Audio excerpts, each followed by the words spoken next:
This telecast is copyrighted by Hometown 24 for the private use of our audience.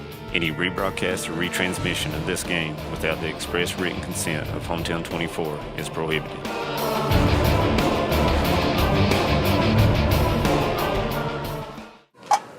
Good evening, everyone, and welcome to high school basketball right here on Hometown 24. It's a big district regional matchup tonight between the Cougars of Letcher County Central and Knott County Central. We've got the coaches ready, guys. Coach Keith Baker is right here with me, and Coach, big game tonight, and it's a district game.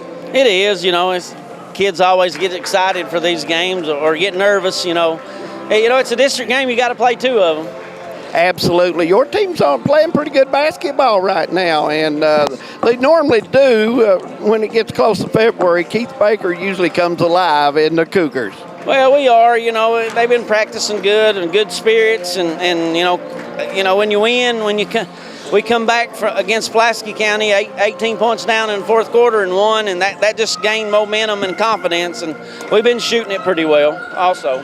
Coach, tonight you're playing Knott County. You're real familiar with them. You know their personnel good. What do you want your team to accomplish out of the game tonight? Well, we can't let Danny, just go off on us, and we got to rebound and control Samara, and, turnovers killed us the first, not only our first game did we not shoot it good, we turned the ball over a bunch of times.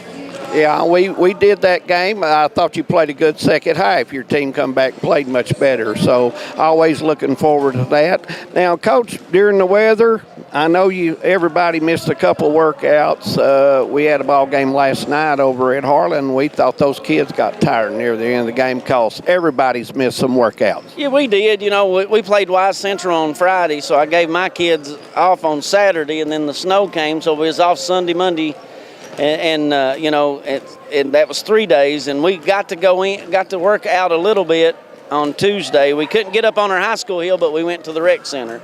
And then yesterday we got to finally go to LCC and practice. Well, it's always good seeing you, Coach, and you always get them Cougars ready at the right time, my friend. Thank you.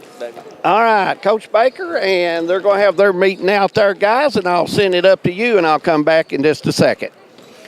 All right, guys, I'm here with Brian Johnson, David Adams down the floor. This is Jim McCauley, and we are here for round two of the district matchup here at Morton Combs Athletic Complex between Knott County Central Lady Patriots and the Letcher Central Lady Cougars. And, Brian, always interesting when these two get together. Yeah, it is, and you think about the previous game, and it looks like David's got Coach McElorna, so we're going to go back to David and let him get her.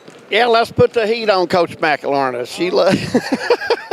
But anyway, Coach, your team's been playing well, and they're coming along. They're young kids, and I was talking to Coach Baker. He says his kids are improving, and we've got to watch you, and your kids are doing well as well. Trying to get better every day at something and just keep working. Well, in this district game, Coach, what do you want to come out? What do you want to get ready for in tournament? What do you want to keep pressing on? What do you want to keep accomplishing? I think ours is just like you said, that youth and decision making with that youth. I mean, I think that's one of the things that we've gotten better at is knowing who does what well and making those decisions within our personnel. Well, Coach, we had snow, and I know everybody missed some workouts. I was talking to Coach Baker about it. So that may come into play. You may have to dig a little deeper on the bench tonight, both teams. I know. Yeah, I'm surprised that we're playing, but I'm glad we're playing. I am too, and Coach, I hate to tell you this, the weather report tomorrow is not any better. There's nothing we can do about it, though. Just have to get through it. Yeah. Coach, always good to see you doing a great job. You and Coach Baker are really working hard with your kids, and good luck to both of you. Good seeing you. Coach McElorna, the Knott County Central Patriots. Guys, I think both these teams are ready to go. Yeah, we've talked to, Coach McElorna and Coach Baker now, both tenured for quite a while, Brian. And, Brian, we've had a chance to watch these teams quite a bit. What do you expect to see tonight? Well, and both coaches alluded to it a little bit there in their interviews. I think when you talk about Knott County from the first game we saw them this year until now, they have improved, and they have improved dramatically. But like Coach McElorna says, she wants to see good decision making, and that's what you want this time of year. You know, we're getting ready to get into February, get a couple good weeks in February and district tournaments start. You're wanting your teams to be making good decisions, getting in the right stuff, trying to get to the right people, and that's what they're going to do. And also with Letcher Central, we've seen improvement in them. They've really come along the last couple of weeks. They've got a couple of big wins here in the last little bit. They're starting to play better.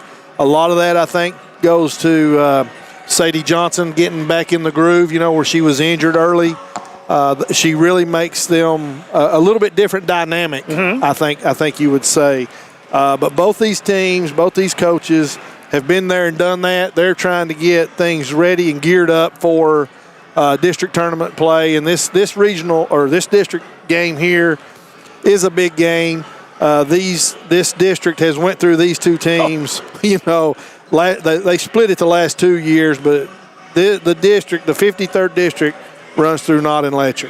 Okay, so let's get into more of the, the keys of the game. Let's look at the Tim Short keys of the game, and let's dive into what Letcher Central has to do to come out of here victorious tonight, Brian. Okay, number one, I think Letcher Central's got to rebound the ball. They have to make sure that they can control Samara Bailey, keep her off the glass, and they have to control the rebounds. Number two, and probably the most important thing they have to do, is they have to take care of the basketball. Yes. They can't have 10, 15, 20 turnovers and expect to leave the Morton Combs Athletic Complex with a win. Yeah, it's not going to happen. Yeah, we saw the other night in the first half, they had more turnovers than points. Yes. So those are the two keys that if I was Coach Baker and Letcher Central that I would be keying on when they go in the locker room and have the talk here. Okay, let's flip the script and go to Knott Central. So what are Knott Central's keys tonight that they have to do? Because, this is a different team. Well, first of all, guys, Knott Central, when they played at Letcher, I thought Knott Central got off to a start. They hit some buckets. Danny McElarnis give Knott County a 9-0 lead to get started. Tonight, I think you'll see Coach Baker really put pressure on McElarnis. Yeah, I think so too, David, and that's a key for them. For Knott Central, Danny has to have a good game. She has to run a good floor game, get all of her teammates involved, and make sure that the players are getting where they need to get, where they can be successful. With Kraft, with Samara Bailey, Samara needs to control the glass, and she needs to affect shots for Letcher Central, which she affects shots for everybody in the region. Yeah. She has a big, long wingspan, and she does very well at clogging up that paint. So, there you go. That's the keys of the game. And really quickly, before we take a break here, this is a great matchup, Brian. And, for boys and girls last time, because we'll talk a little bit about those boys too, Knott Central wins in overtime over there at Letcher Central. Letcher Central, I'm sure, has got a little bit of revenge motivation getting ready for this game. So, when you're looking on a night that you've got bad weather, everybody's been cooped up, man, come over here and take some great basketball. Wouldn't you agree? 100%. You've been in the house. It's been frigid for the last 3, 4, 5 days. Nothing to do. We've got a good atmosphere here. People are starting to pour into the gym. Come over here and enjoy a great basketball game. And if you can't, watch it on Hometown 24. We'll bring it to you all live. All right, we'll take a break, and we'll be back in a couple of minutes. Thank you. This is News 12. Since 1985, Hometown 24 has been serving this community with local programming produced by local people. Hornet's going to air it out. He's got a man out here, Linden, caught at the 45. Using the latest video technology to bring you the news, sports, and local events that matter to you. First on your Hometown News tonight. I'm Harold Mullins, and thanks for joining us. 40 years is a long time in Eastern Kentucky. Here's to 40 more. Great communities attract talented people to live, work, and raise their families. We're committed to delivering future-proof broadband so our friends, families, and neighbors can live rich lives in smart rural communities across America. Your community is our community. We're your rural broadband partners. You do great things. We make great things possible. My name is Emily, and I'm from Laurel County. When I was searching for a college, I wanted to find a place that felt like home and where I could make a difference. The moment I stepped on Alice Lloyd's campus, I knew this was where I belonged. There's a sense of community here and a focus on serving others that you can't find at other colleges. For me, it wasn't just about continuing education. It was about being a part of something bigger. Apply now to find your home at alc.edu. You're on. That has to touch at times. Oh, yeah. Yeah. Of course, like I say, not a day goes by that I don't think of Harold Mullins. I'll tell you a little story. I guess me and Harold really got to know each other in the late 90s. We'd always known each other, but we hadn't associated a lot together. And out of the blue, we was getting ready to tee off. I never will forget it, on the 10th hole at Jenkins. And he just out of the blue said, he said, I never did know you too good to hear lately. And right now, I'd fight for you. I got to ride with. I got to ride to a lot of ball games with Harold, and he'd talk about y'all's golf trip. He'd say, David, we go have a good time. We can't play that well, but we had a good time. No, a lot of people wouldn't call it golfing. No, I've never claimed to be a golfer. I go golfing, but I'm not a golfer. Kenneth, it's always good to see you, my friend. Good to see you, Dave. You boys do a good job. Thank you, Kenneth. I watch a lot of basketball streaming all over the state. If you look for them, you'll find them. And you guys do the best job of anybody. We sure thank you for that, Kenneth. You really do. On behalf of Brian Johnson and Jim McCauley, Manus Blair, and all of our staff, we really appreciate that. Is the man. He's a good guy. I know he's the tech man. I know a little about it, and he's the man that makes it look good on TV. Kenneth, I want to be honest with you. He is one of the best guys ever was when he's asleep.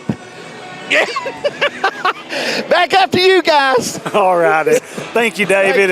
And Ken's one of those guys that you can't hardly say Knott Central without him. Oh, no. He's been here a long time, guys. But we're going to take a break and come back after the national anthem. So we'll be back in just about a minute and a half, 2 minutes.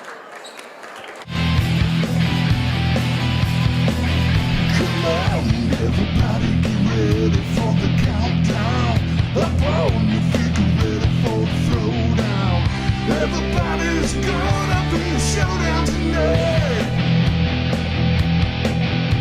Welcome to the party, come on, everybody showdown.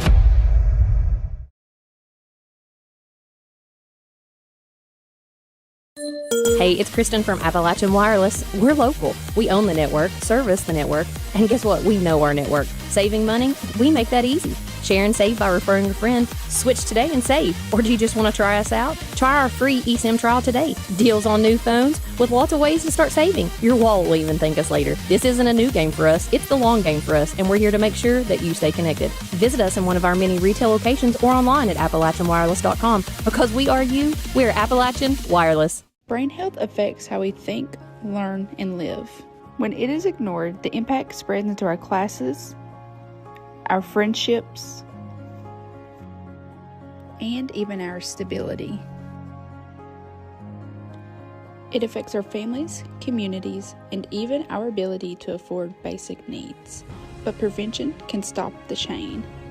Sleep, hydration, movement, connection, and asking for help can protect our minds. What keeps you going?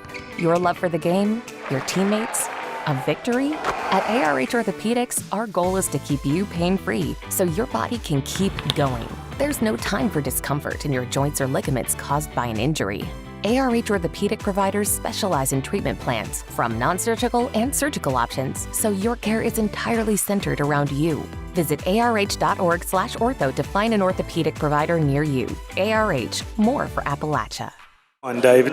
Welcome back to Knott County Central High School. Our first game of the doubleheader getting ready to start between the Lady Patriots and the Lady Cougars. Let's go upstairs. Brian Johnson will have the starting lineups.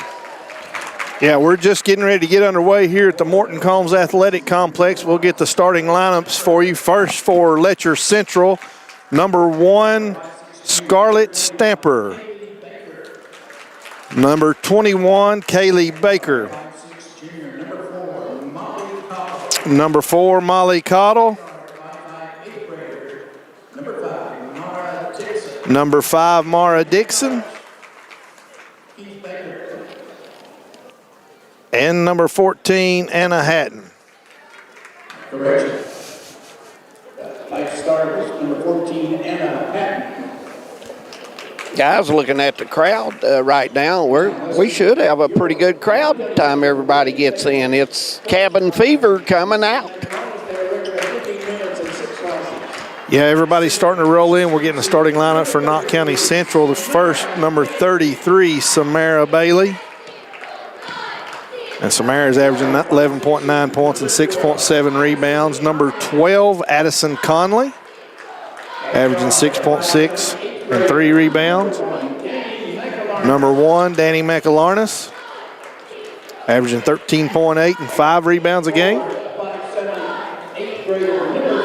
And number 5, Riley Kraft, averaging 9.5 and 4.8.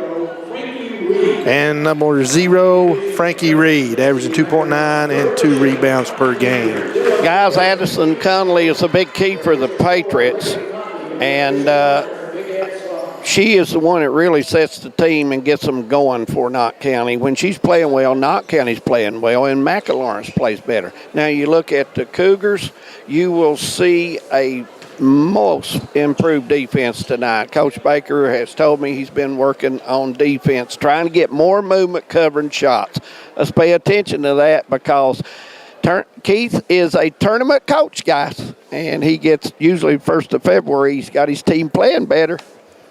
All right, we're ready to tip it off here. Officials tonight, Dylan Fields, Brian Napier, and Benny Campbell. And we're waiting on the clock to get ready. And I don't know if there's been a spill over here on the sideline, and so they're going to have to clean that up first. I don't think Benny Campbell was drinking a water on the floor, was he, guys? It's possible. Yeah. He's down there from L8 country. Yeah, he likes those L8s, Benny does. So as we get ready to tip this thing off, how important are the first 3 minutes, Brian? Well, everybody always says, and we say it repeatedly, the first 3 minutes of the game and the first 3 minutes of the second half kind of set the tone.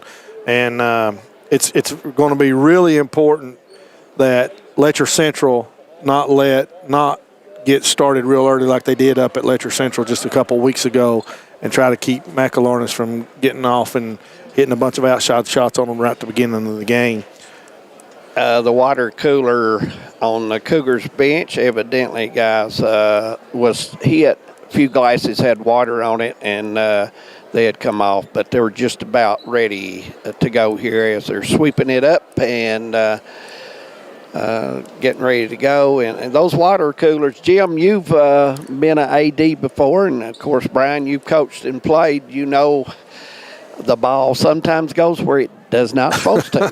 No, that's why I always put a big towel under that and a big towel right there with it, because that's always something that could happen. And it's always disastrous if you get the water on the floor. We have to make sure that the student athletes and the officials and everybody's safe out there on that floor. When that floor gets water on it, it is extremely slick. Absolutely. Getting to the ball game, and we'll kind of look at this really quick. Do you expect Knott County to come out and pressure like they did the last game, full court? I would think they will. They were very successful previous game, pressuring Letcher Central's guards. I don't know if they're going to come out full court. I think she would think that Coach Baker's made some adjustment, but I would expect to see maybe a little bit of a three-quarter, a little bit of token pressure, just to kind of see what Letcher Central has prepared for. Both these coaches are tournament coaches, as David said. They are going to. It's a chess match. Yeah. So let's see what's going to happen, and I'm going to throw this at you. You see how you react, and you do the same to me. David, when these teams could possibly play not once but 2 more times potentially, do you hold anything back? These two play. They usually get 100% out of both teams, guys, and I don't see anything held back because they want to win the game. Both of them does. This is not a game where you hide something, even though you would think that. But these two coaches, I think they put their teams in 2 or 3 defenses and run 2 or 3 offenses, and they try to get as good as they can get in those. Yeah, that was, something, when you know you're potentially going to play for a district championship. And, district seeding to the regional tournament is very, very, very important. Yes. Yeah, you want to go in as a winner. Yes. The seeding for this, I don't know that it will affect No, I think the district. I think the big game, guys, the district championship game. Yeah. It's an important game here. I'm going to be honest. Yeah, I mean, you want to win this one. And Coach Baker wants to win this game, and Coach McElharnis wants to win this game. But if you don't win this game, it's not no. I mean, it's in the big scheme of things, it's not going to affect you. Yeah, it's going to play out pretty much the same way either way. Probably won't matter. It probably still snow tomorrow, guys. It probably won't Probably so. Principal Bobby Pollard is working hard down there on that floor. And, Bobby's been a principal for a long time at Knott Central and does a great job down there. He does. He enjoys being at Knott County Central, and I'm shaking hands with Coach here as he comes by. And big game coming up right after this one as well, as the boys will get their turn, guys. And pretty bad spill. It went all the way up through there. So, you turn several things over, several cups, and you know what you got. But he's about done with it now, and I think in the next minute we should be ready for the tip and get this one going. And I think we're ready to go as Brian Napier, guys, gets the basketball, and all the players get in their spot. And we've got high school basketball on Hometown 24 ready to go. And the tip's controlled by Knott County Central. Quickly over to Conley to McElharnis. And what kind of defense it look like you got out here, Brian? Looks like they're in a man-to-man right now. I thought they were in a zone, but the cutter just went through, and Anna went through with her. If I'm not mistaken, guys, Letcher opened up in a zone at Cougars last time. I think you're right, David. Yeah, Bailey got the ball at the top of the key. She's a great facilitator from that position as McElharnis drives. Stamper on her. Lots of pressure. Yep. Conley driving in. Looks like she's going to get a little room on the left side and puts it up and in. And, Conley doesn't take a lot of shots, but every shot she takes is a high percentage shot. Yeah, she don't take many bad shots, guys. She really don't. Quickly, Cougars break the press, get the ball into Bailey, and Samara Bailey blocks Allie Bailey twice. Caudle from 3. She's going to be short. And a rebound by Stamper saves it over to Hatton. Back out to Baker at the top. Into Bailey. Ball knocked away, and Reed's going to get it, bring it up to Conley. When you talked about Coach Baker was talking about rebounding, Letcher Central got 3 offensive rebounds in that possession.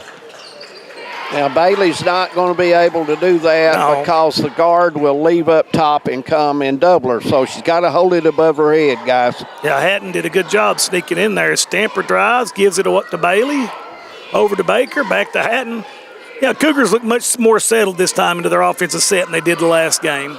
Into Bailey, top of the key, and out to Baker. And Knott County playing a man-to-man as well. And Baker puts one up from the free throw line, nothing but the bottom, so it's 2-2. Baker got set there pretty good, guys. Good follow-through, and that's what a good shooter do. McElharnis is setting the offense up, guarded by Caudle. She's going to go to the right side, picks up a nice screen from Samara Bailey, shoots a 3, and it's going to be short. Nice block out by Scarlett Stamper to get a rebound. She leads the Cougars, Lady Cougars, in rebounding as Hatton comes quickly up the court. Jump shot by Caudle on the side, and it's good. Caudle's one of those players, if she really gets set, guys, and in her range, she's got a good shot, good form.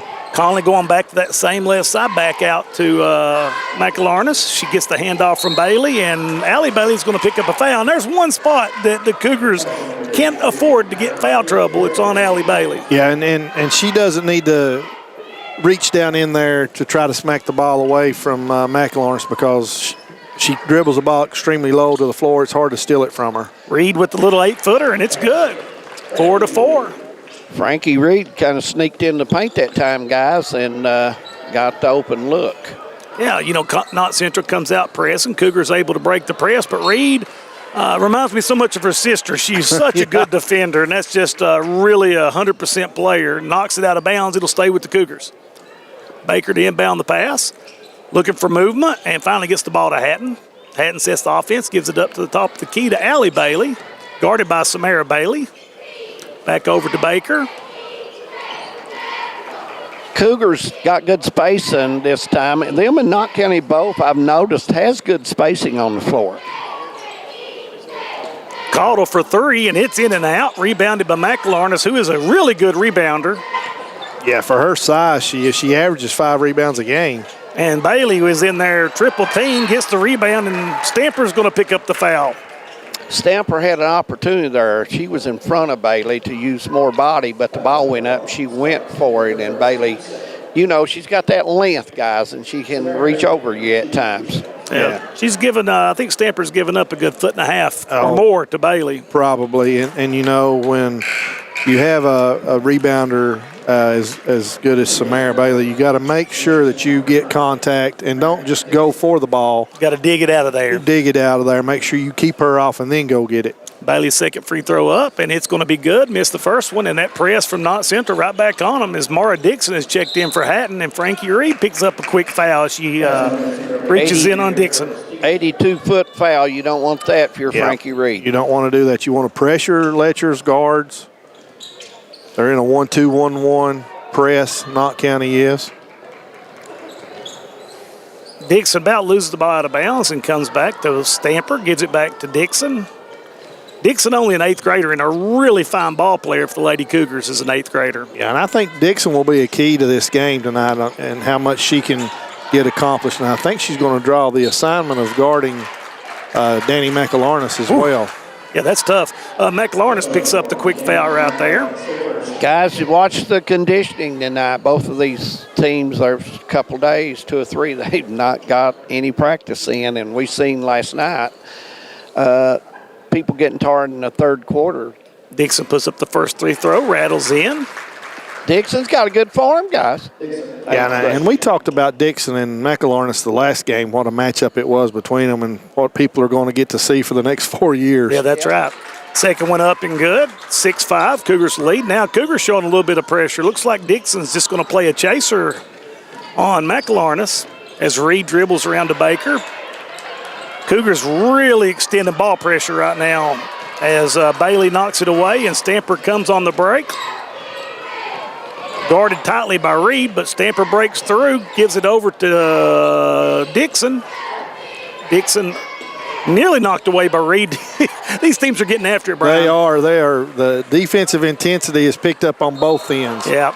And you see right there, you know, Cougars, if they have anybody cutting to the goal right now, it's going to be wide open. Absolutely. You've got all your pressure up toward the half-court line. Dixon, that wasn't really her fault. Nobody did the back door, guys, so they've got to read that. And I think Coach Baker just got up and kind of mentioned that to a couple of them. Sadie Johnson checks in for Scarlett Stamper. Sadie's going to be guarding Kraft, but she's kind of lurking into the middle of the Nice job by Conley with the head fake. Yeah, that's a good job by Addison there on the ball fake. And you see Letcher Central much better against the press this time by getting the ball into the middle, and then they can have the runners down the far sides to skip it out to break the pressure. Yeah, Hammond's checking in for Kraft. And so I think they kind of went with the matchup thing here now. That Letcher went big, and then Coach McElarness has went big too with Hammonds and Bailey both in on the floor. Yeah, that's exactly what's going on. Like we said, this is a chess game between two seasoned coaches. Boy, Dixon, what they call it illegal pick. And she had the pick there, but she took that step, guys, and she really didn't need to because she got around her. But Conley's had some shoulder injuries in the past, and she has that brace on it, and she's a tough girl. Maybe a minor dislocation there. And you hate to see any injury for any student athlete. Yeah, and we've seen her play, and she is an absolute competitor. So checking in for Knott County, Avery Combs, and Avery another good outside shooter. You know, if Conley is not in the game, guys. This changes things for Knott County. Somebody else has to step up and handle the ball. Boy, a bad place to inbound the ball as it goes into Johnson. Johnson guarded by Bailey. Rebound up by Bailey, and it rolls in. And, Sadie a little quicker with the ball, gets it up, and it also allows Allie Bailey to come in for that offensive rebound. Yeah, the wrong free there. And this time it's the Lady Cougars showing a little pressure defense, causing Knott County to throw it away. Yeah, and you get on that sideline there. That sideline acts just like another defender. Yes, it is. Well, it's fool's gold. It always is open, and it's open for a reason. It's open for a reason. Exactly right, Jim. Dixon's going to drive in, kicks it out to Caudle. Caudle back to Johnson. Johnson looks at three. Now she's going to drive, goes in with the left hand. Little errant on the shot as McElharness leads the break, and she's in a hurry right now. Gives it over to Riley Kraft. Riley makes a beautiful pass inside to Hammonds, who puts it up and in. Nice pass by Kraft. That bounce pass is what you got to do when the lane's crowded there, guys. Caudle, after the break, the press comes up quickly. Ball knocked away by Frankie again. Now McElharness one-on-one. Goes up with the left hand, misses it. Rebounded by Dixon. Dixon's pushing. Just one-on-one between her and Bailey. She puts it up, misses it. And it's going to stay with Letcher Central as the ball goes off of Samara Bailey. Nice, frantic pace. A little frantic, little up and down right there. Both teams trying to take advantage of the others getting back on defense. And Bailey Howard is checking in for Molly Caudle. Bailey, a freshman, that's really improved her game. I mean, she's a sophomore, isn't she? Sophomore. Yeah. Knott Dixon County's sets it up. Got to get Kraft involved, too. She's usually a 8-10 point gal a game, guys, most of the time. Yeah, defended in the corner, trapped, and it's going to be a step on the sideline by Dixon, and it's going to turn it over. Timeout. Oh, timeout by Let's Coach just leave Baker. it here, guys. 30-second timeout. So, David, you're down there on the floor. What are you seeing right now, Mr. Adams? I tell you, the lane has good spacing, but now both teams are closing quick, guys. They're when you drive to the lane, you're going to have a couple defenders on you unless you're setting high and come off that high pick that Brian mentioned a while ago. That's worked a couple times. Caudle hit a nice jumper, and Knott County closed on her. Caudle's got to get back and take advantage of. She's that outside threat too for the Cougars. Yeah, she is. I mean, she's averaging 8.2 a game and 9.3 a game. I'm sorry, and 3.5 rebounds, and she does shoot the ball well. And she'll have the opportunity to get those shots against this press. Once they throw it over the top, all the pressure's on the backside. So inbounding the pass into Sadie Johnson, puts it up, blocked by Bailey. And now Frankie Reed bringing the ball into front court. She's going to pick up a screen from McElharness. Dixon guarding her. Baker on McElharness. They come through the screen. Now they switch over. Knott County needs a little more spacing on the right side. Cougars can close in there as tight man as they're playing, guys. Boy, a lot of high screens out there. Yeah, they're trying to relieve the pressure, and Letcher Central's doing an excellent job on showing on those ball screens. And that's that 50-50 ball you see right there is both teams grabbing for the ball, and it's going to go to Letcher Central. You know, Letcher, you can see, Brian, making a very, very concerted effort to crash the boards today. Yeah, and that was one of the things Coach Baker said in his pregame. We need to rebound, and they look much better than they did in the previous game that was played at Letcher Central. Yeah, Dixon sets the offense up. Looks like they're going to a high-low look with Johnson and Bailey. Good look. Bailey just, Samara just so big, really erases a lot of space in there as Frankie Reed comes away on the fast break, taken away by Dixon. Dixon looking ahead. She makes the bounce pass to Johnson. Johnson head fakes, goes up and puts it in. Nice touch there. And Knott Central quickly in the front court is Frankie Reed on the run. She's going to shoot the little short shot and puts it in. Nice shot from about 8 feet by Frankie Reed. That gives her 4 for the night, 4 in the quarter. Frankie's looking to shoot the way she looks down here. She's about like Dixon for the Cougars. Dixon gets daylight. She'll take it in there. Ball on the high post and knocked away by Hammonds, but picked up by Allie Bailey as they go for a tie-up, and the jump ball will put the ball over to Knott Central, I think. I think it's Knott Central's ball, yeah. We got 19 seconds on the clock, guys. 11-10 or score. Patriots with a 1-point lead. And you saw really with Dixon and, with Sadie Johnson and Allie Bailey, they try to go to that high-low to pull Samara out. Right, and they have to because to be successful down on the low block, you can't have Samara Bailey down there. You're going to have to lure her out and then put Allie on the opposite block and try to get something. 6 on the clock, guys. Now 5 seconds, and they're going to turn it over and give Letcher Central 3.5 seconds. Here, Brian, really quickly, where you draw up with 3.5 seconds. You're going to try to get it in. You got 2 dribbles, and then you got to let it go. Ball's over to Baker. Baker with 1 second gets off an errant shot, and at the end of one, Knott Central ahead 11-10 over the Lady Cougars, and we'll take a break and be right back.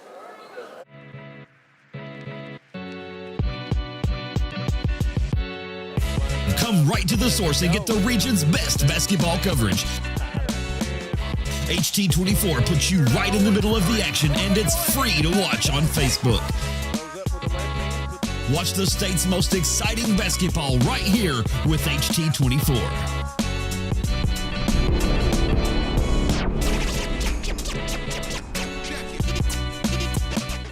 For over a century, Bank of Heinemann has proudly served Knott County and the surrounding communities. They're your hometown bank, built on trust, service, and a commitment to their neighbors. With online banking, bill pay, and mobile deposit, they blend today's convenience with the personal service you've always known. Visit them on the Heinemann Bypass or at the Holly Hills Shopping Center. Bank of Heinemann, where tradition and trust still matter.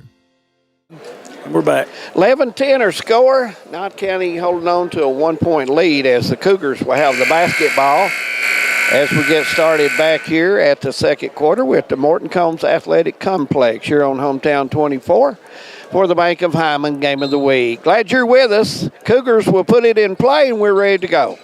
Quickly, the ball over to Caudle back in. Looks like the original 5 except for Dixon at the point guard. Into Scarlett Stamper at the top of the key. Looks like physical Knott County, so physical in the paint as Bailey throws one up from the free throw line, and it's the bottom of the net, Brian. Yeah, and that right there will be open, that area around the free throw line, and Allie has to be able to knock that down.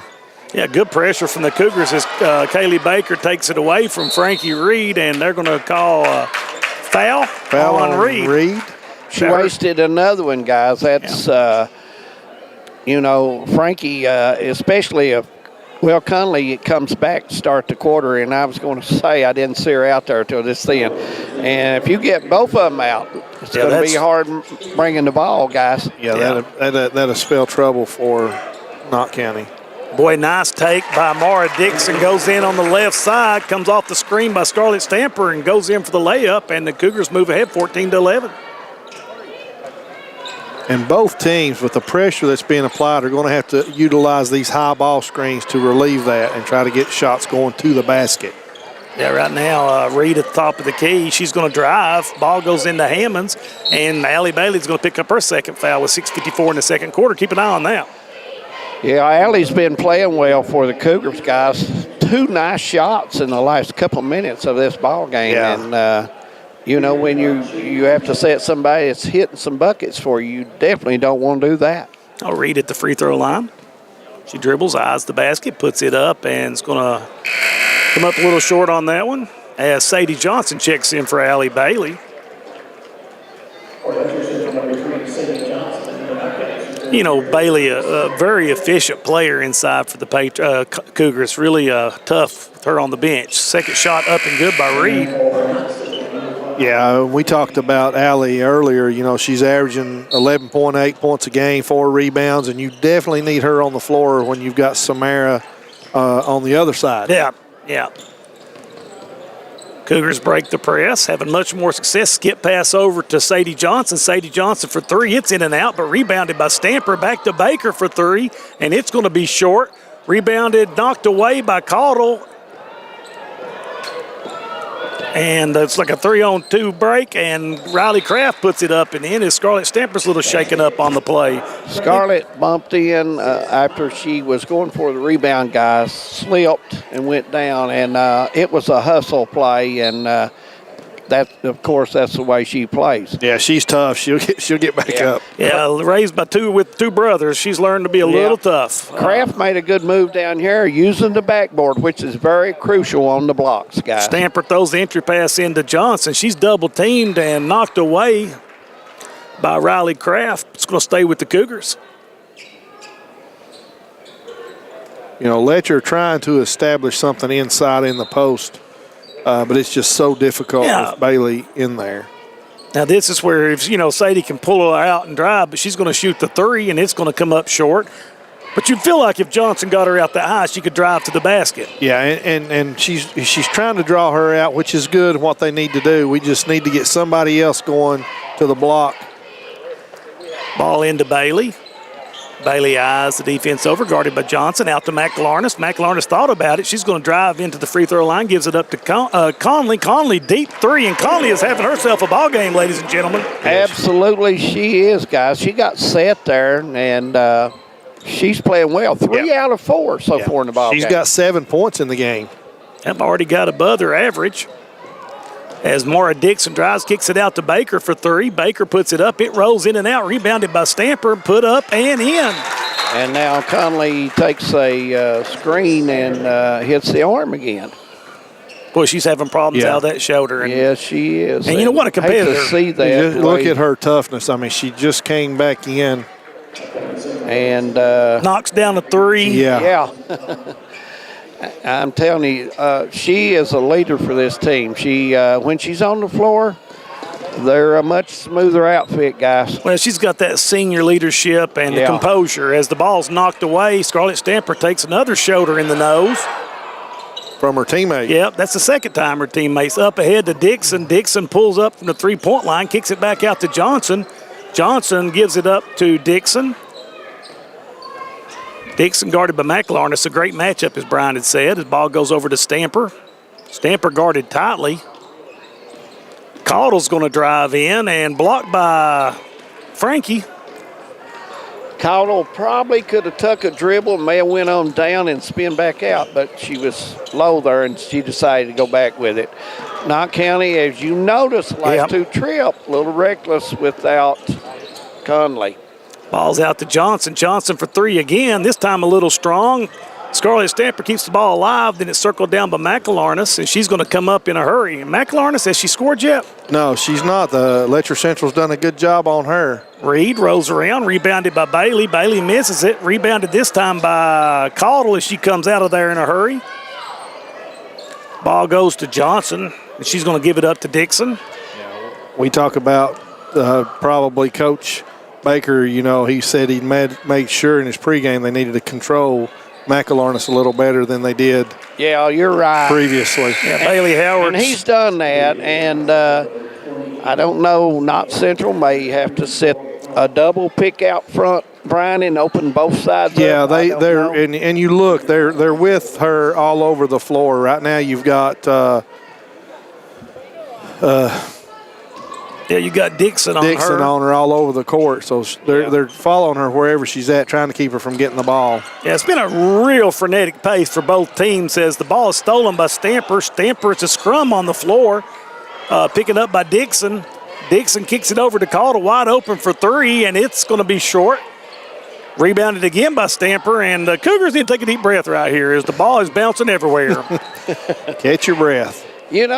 Over to Howard. Guys, the Cougars are selling for outside shots instead of taking that ball in where they was having success. Yeah, June Quillen in now for the no, that's not June Quillen, excuse me. As the ball's taken away by Baker, Baker's coming up and taken away by Reed, there's so many different subs that came in. That was Morgan Combs. And McLarness in and out. Had a good look that time. Cougars really discombobulated right here as Baker trapped on the sideline. McLarness going to get called for the foul right there, I think. McLarness. No, it wasn't McLarness. It was Haley Olinger. Haley Olinger with the foul. Okay. I thought McLarness may have got the foul. So now for the Cougars, the Patriots have got June Quillen, number 2, in the ball. number 3. That is Morgan Combs, and they're going to call a timeout. It's a 30, guys. Just a 30, so we'll stay right here. So a lot of subs as both teams having to go to their bench because of the frenetic play. Yeah, and you know that, and we talked about that earlier. We talked about the weather and missing practices, and it just takes a couple practice days to miss to get a little bit out of sync, and then you get back into a competition and you need to kind of get your second win, and that's what they were doing. Both coaches playing a lot of people, trying to get their pace under control. And, you know, you look at 17-16, low-scoring affair, but, man, there has been a lot of action for those 17 and 16 points. There's been a lot going on. You, on both ends, guys, there's been a lot of points left in the lane. There's been some lot of 2, 3, 4 footers, both ends, just not hitting. Yeah, they've missed. Both teams have missed a lot of opportunities to put points on the board. Hatton back in for Dixon. Howard going to inbound the ball, throws it to Caudle, comes off the screen from Baker, can't get loose. Back out to Hatton at the top of the key. Very small team right now for the Cougars. Yeah. Ball over to Stamper. Every time the ball goes in the sideline, they're nice pass over to Baker for 3. Baker's going to come up short. Stayed alive. Nice rebound by Bailey Howard over to Stamper.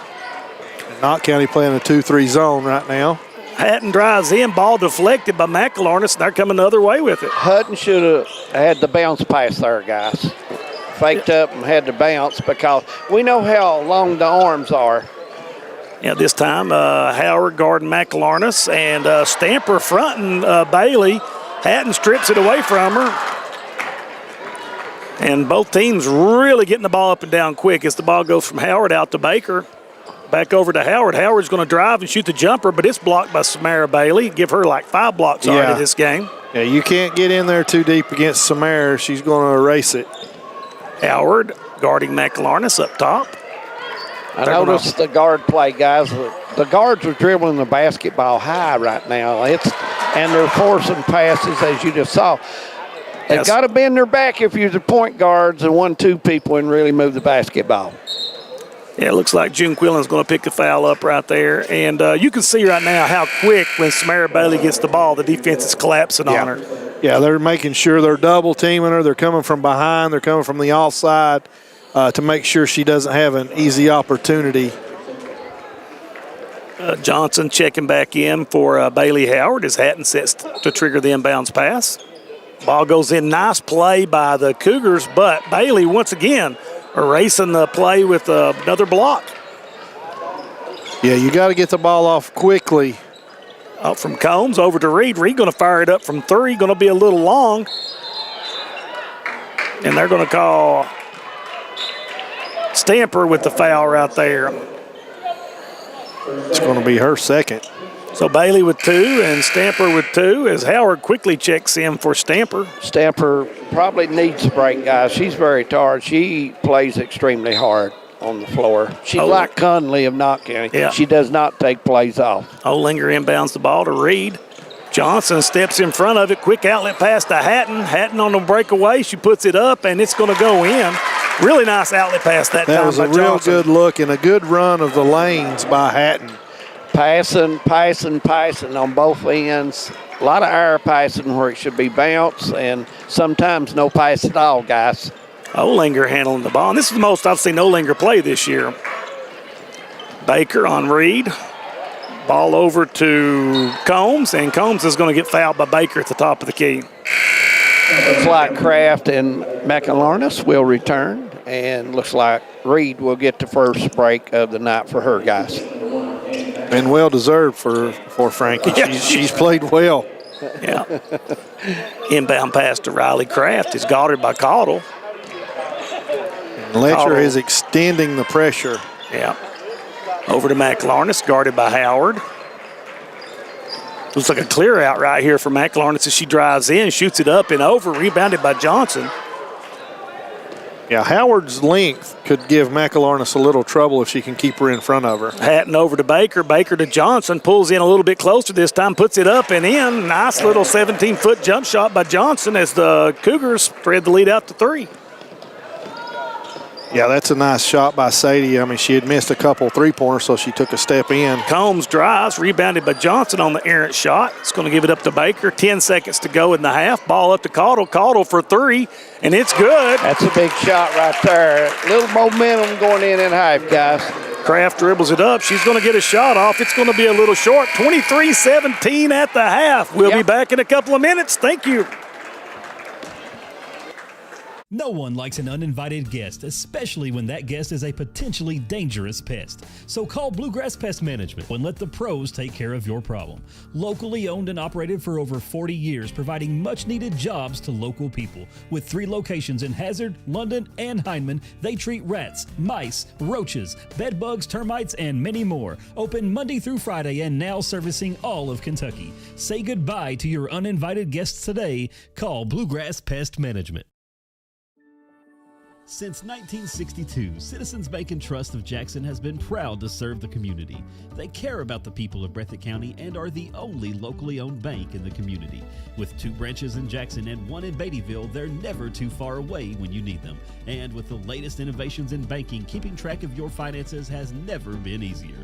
Helping to grow Breathitt County as leaders for over 60 years. That's Citizens Bank and Trust, member FDIC, equal housing lender. TVS has made a commitment to bringing you the best channel lineups and most diverse video packages available. We are proud to introduce Broadband TV, our newest and most affordable video package yet.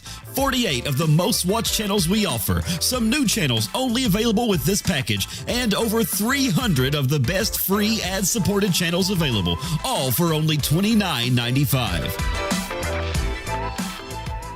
Hi, I'm attorney David Johnson. You may recognize me from some of our other ads, but injuries from an auto accident are no joking matter. With over 25 years of experience, our offices have the resources and expertise to go head-to-head with big insurance. While most of our cases get resolved without going to court, trust me, they know if the attorney you choose will take it this far. Either way, our clients get paid. So for all your legal needs, get the pros on your side. Time out for great food. This season, everyone is stopping at Double Quick for their pregame and postgame snacks, drinks, sandwiches, and dinners. Come on in and grab a bucket of Double Quick chicken with all the sides, a real family meal for on-the-go eating. Then there's everyone's favorite, the famous Double Quick pizza rolls. Buy them 1, 2, or 6 at a time. We've got sandwiches galore, your favorite drinks, chips, and snacks, and so much more. Be sure and use your Double Quick rewards card, and good luck to all the teams from the team here at Double Quick. Brought to you by Double Quick, Keisha Caldwell Bankruptcy Express, Hometown Pharmacy in Hazard, Mountain Health Alliance, TPBT Bancorp, Primary Care Centers, Kentucky Farm Bureau Whitesburg, and Heidi Hoffensberger Law. Home sweet home. At First Federal Savings and Loan of Hazard, we've been providing our friends and neighbors the sweet dream of homeownership since 1960. We're proud to support the community we work and live in. That's why we take so much pride in providing competitive rates, low closing costs, and quick turnaround by local decision makers. Investing and growing our community is what we do. At First Federal Savings and Loan of Hazard, we believe that there's no place like our home. Member FDIC, equal housing lender. Welcome back to Knott County Central with the half. 23-17 our score. We're in the first game. The Cougars with a 6-point lead. And our second game will follow this game about 20 minutes tonight, so you want to stay around for the boys' game as well, as it's a big district regional matchup between the Cougars and the Patriots on this Thursday night. And guys, Brian, how's the scoring look so far? Yeah, I'll give us a quick rundown right now of the scoring. First, we will go with the Knott County Central Lady Patriots. Frankie Reed played 2 fouls and 5 points for the half. Danny McElarnis played, did not score. Riley Kraft, 2 points. Addison Conley, who's been battling the injury the entire half, she ended up with 7 points. Samara Bailey with 1. And Bella Hammond, with 2 for a total of 17. And then for the Letcher County Central Lady Cougars, Sadie Johnson with 4, Molly Cottle with 5, who just hit a big 3 right there in the end of the second quarter, Mara Dixon with 4, Anna Hatton with 2, Kaylee Baker with 2, Scarlett Stamper with 2, and Allie Bailey with 4 for a total of 23.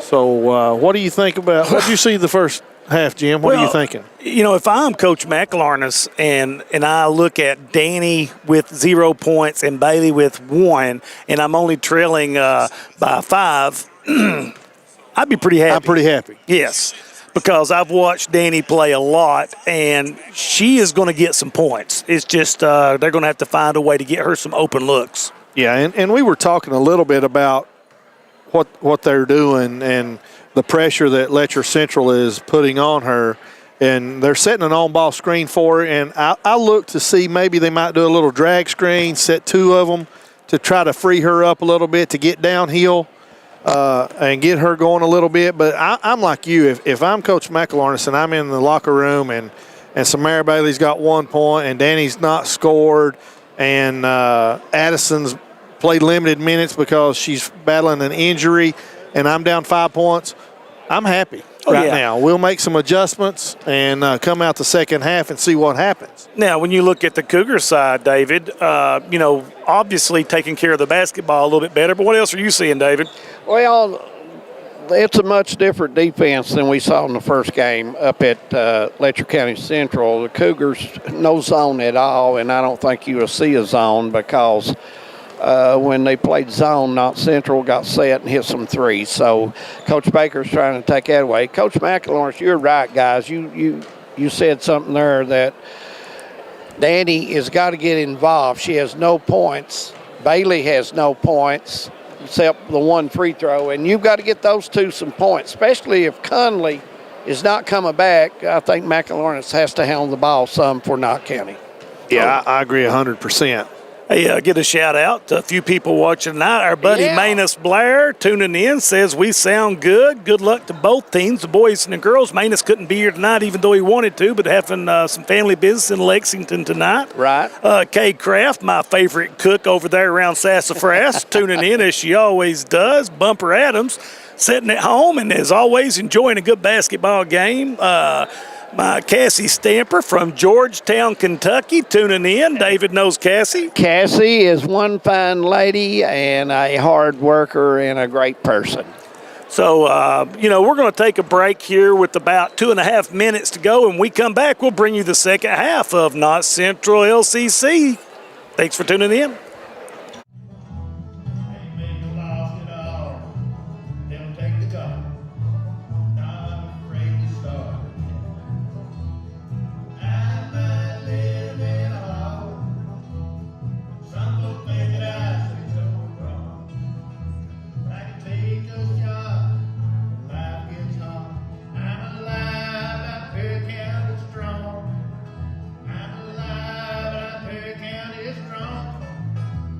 TVS Cable has everything you need to stay entertained. Video services with all your favorite channels and local sports on Hometown 24.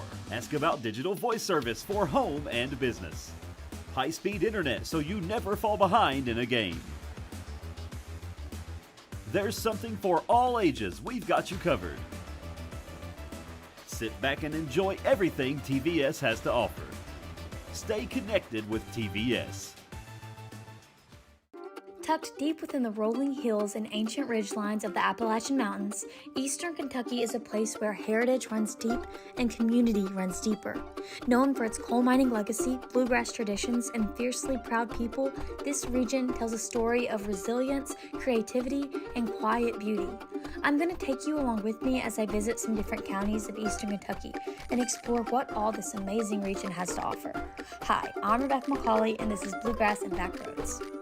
New year, new tech. Start 2026 connected with the latest devices from Appalachian Wireless. Upgrade to the powerful new iPhone 17 or the sleek iPhone 17 Air. Get more done with iPad A16 or stay connected with Apple Watch Series 11 or Ultra 3. And for the kiddos, the Explorer X6 Play, the smartwatch made just for kids. New year, new devices, and the service you trust right here at Appalachian Wireless. Visit us today at one of our many retail locations or online at AppalachianWireless.com. Because we are you, we are Appalachian Wireless. If you're looking for a convenient pharmacy location with a friendly, caring staff, look no further than Heinemann Pharmacy, located inside the new Heinemann Primary Care Center. Our pharmacy is open Monday through Friday from 8:30 to 6:30, but always stays open until the last patient is seen. Whether you need to pick up your refills in our drive-thru, need a favorite medicine for your little ones, or something to feel better after a visit to the clinic, the Heinemann Pharmacy inside Primary Care has got you covered. Located at 425 Heinemann Bypass. Call the Heinemann Pharmacy at 785-0513.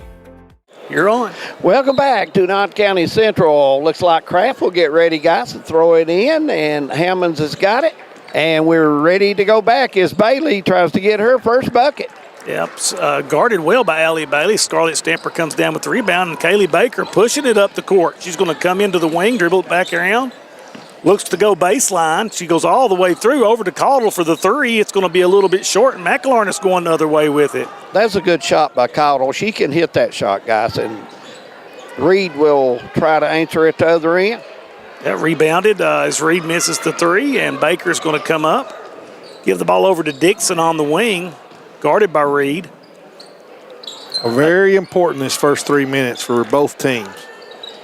Yeah, really nice play by Allie Bailey as she gets Hammonds on her hip, seals her off, and goes up for a chance for the old-fashioned three-point play. Yeah, probably Hammonds probably should have at that time. She was trying to reach for the ball and probably should have just put her hand straight up and may have worked for her better, guys, but that was a nice bank shot.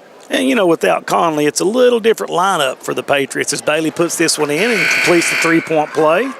Yeah, Conley going to check in really quick for Dixon. Go ahead, David. Conley's very important. She sets the offense up, and as we saw, guys, she had 7 points when she went out, and she's big for this team. Yep. Reed going to take the ball around, guarded tightly by Baker, pressed the defense way up high. Way up. And ball taken away. Stamper picks up the loose ball. She's looking down the floor, gives it up to Baker. Baker over to Hatton on the wing. Hatton tries to do the skip pass across to Caudle for three. It's up, and it's going to be short. Rebounded by McElharnis. McElharnis does a great job on that offensive board. Yeah, and it's always a plus when your guards can rebound as well as she does. Yeah, Hatton hounding McElharnis out here in the backcourt as she gets across the timeline. Hatton really getting physical with her. Ball gets coughed up. It's going to be taken by Hatton. Hatton falls down, taken away by Reed. Reed throws it in to Hammonds. Hammonds goes up, puts it up, misses it, but rebounded by Kraft. Missed again. Allie Bailey and Scarlett Stamper fighting for it. Stamper gets the rebound and over to Hatton. Hatton looks up to Caudle. Caudle throws it inside to Bailey. Bailey's going to try to get position. Triple team, kicks it back out to Caudle for three. It's up and it's good. Nice shot by Caudle there in the corner, guys. And really the pressure by Cougars defense has been the tale of the game so far. It's a little frenetic. Yes, Jim, it's wild. It's a little wild right now, David Adams. Well, my friend Candace Nichols from over there in Beaver, Kentucky says, don't use the word discombobulated anymore. Not everybody has a thesaurus. And the foul by Caudle, and Kraft puts it up, and she's going to have a chance for the old-fashioned three-point play. Listen, Kraft's going to have to get some buckets too, guys, and she's starting to do that. McElharnis is still going to have to be meaner and tougher with the basketball out front. And Brian, you mentioned that screen.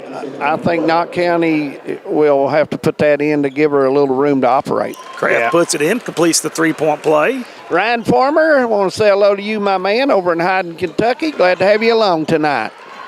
Ball stolen away by McElharnis, then took him back away by Stamper, then taken away by Combs, and they're going to call a foul on Stamper, and that's her third. And quickly, Sadie Johnson's going to check in for Scarlett Stamper. Yeah, and both teams coming out trying to make their adjustments, and both teams are being careless with the basketball. Ball goes into Samara Bailey. She fades away with a nice little 5-foot fadeaway shot right there. Samara's got to get involved in this game. If not, is got a shot at coming back, guys. They got it cut to 7. Yeah, quickly from 11 to 7. Caudle gets the ball over to Johnson. Johnson throws the ball into Bailey. Bailey turns and spins. She's got rejected by Hammond, saved by Kraft, and McElharnis coming the other way with it. McElharnis going to drive all the way to the basket, puts it up. It's going to be short, but rebounded by Hammonds, taken away, back in by Bailey, and she's going to get a jump ball. And the ball will go back to the Cougars. I'm telling you guys, this pace of action is really fast. Well, you're going to see with it going like this, you're going to see who the best conditioned team is in the fourth, guys. Yeah, we will see some fatigue set in. Yeah, ball goes to Caudle, back to Johnson. Johnson's going to bring the ball up. No pressure at all as Bailey comes up to the top of the key to pick her up over to Hatton. Hatton guarded by Combs.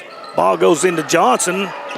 Johnson drives, going to get a foul, and I'm not for sure who the foul's on. There were 3 people. I think he's going to get Kraft on that one. Yeah. Kraft will end up with a foul on the arm. It's her first foul. Johnson going to go to the line here for 2.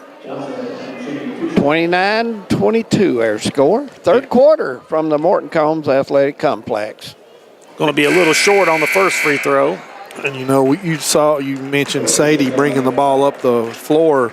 That's a good relief valve for Letcher Central because Samara's not going to come up there and guard her full court. That's why I thought there may be some change here to bring Bailey back, and you may play a little different style of defense. And Johnson puts it up this time. It's going to rim out. Rebounded by Samara Bailey. Ball goes to McElharnis, and this time guarded by Dixon. She's going to pick her up at half court.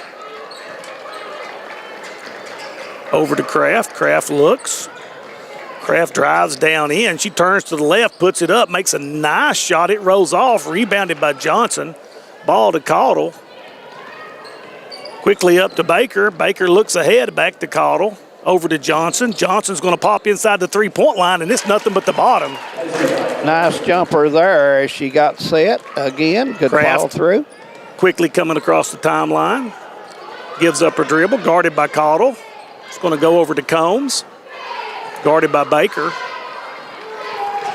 The Cougars are letting the other guards handle the ball, but Dixon is denying McElharnis the ball all over the floor. Well, there's where McElharnis has got to go get the ball, guys. That's, and that comes with experience, and that's something she'll learn. But now Cougars are playing very tight man-to-man defense right now. Ball inbounded to Dixon. Dixon guarded by Combs. Combs really guarding her tight. Both teams have really had a lot of on-ball pressure today. A lot. Dixon drives to the wing, cut off by Combs. Somebody's got to go to the ball. Timeout by Baker. It's going to be a 30. Second. Yeah, in that situation, teammates have got to do what, Brian? I mean, when you see your teammate get in trouble, she's picked up her dribble, you have to come to the ball to get her. You have to give her a release to get rid of the basketball. And in that case, Coach Baker had to burn a timeout. And as of right now, you're middle of the third quarter. That might not be a big deal, but in the fourth quarter, yes, it is. In a game of this magnitude and how close this game is, he's going to need all those timeouts possibly. Oh, I agree. Roberta Waddell Dewey, guys, listening in and watching tonight from down in Western Kentucky. Said she's been snowed in. I couldn't imagine that. They've got snow down there? Evidently. They got a lot of ice down there. They do. They do. They have some bad weather down there, and hopefully that gets better for them as well. Baker inbounds the ball to Caudle, back to Baker, guarded by Kraft. Looking to get the ball. Spacing's a little tough right here. Johnson's going to drive. Bailey guarding her. She's going to drive in and pounds it in. Blocked by Bailey, but up and in by Baker, I think, on the weak side, offensive rebound. Yep, she made a big play there. Sneaked in right in, guys, and caught it off the miss. Cougars stretched the lead back out to 11. Dixon really hounding McElharnis. Yeah, and you watch if McElharnis gives the ball up, that Dixon will try to deny her the ball back. Yep, Dixon still dribbling the ball outside, looking inside, trying to get the ball into Samara Bailey. Does make the little pass inside. And kind of deflected away. McLaurin from 3, and she nails it. And, you know, that's a girl, you cannot keep her from scoring. And somehow, some way, she's going to find a way to get in the column. She will find a way. Yeah, she's going to have to get involved, guys, and hit some buckets, take it to the go to the line or something. She's got to have some movement. Dixon guarded tightly by Combs, comes around, gets the screen, goes to the strong side, puts it up, and it rolls in. Nice play by Mara Dixon, 8th grader from Wattsburg. Yep. Combs gets the ball. There, jogs it across the timeline, guarded by Baker. Into Hammonds to Bailey.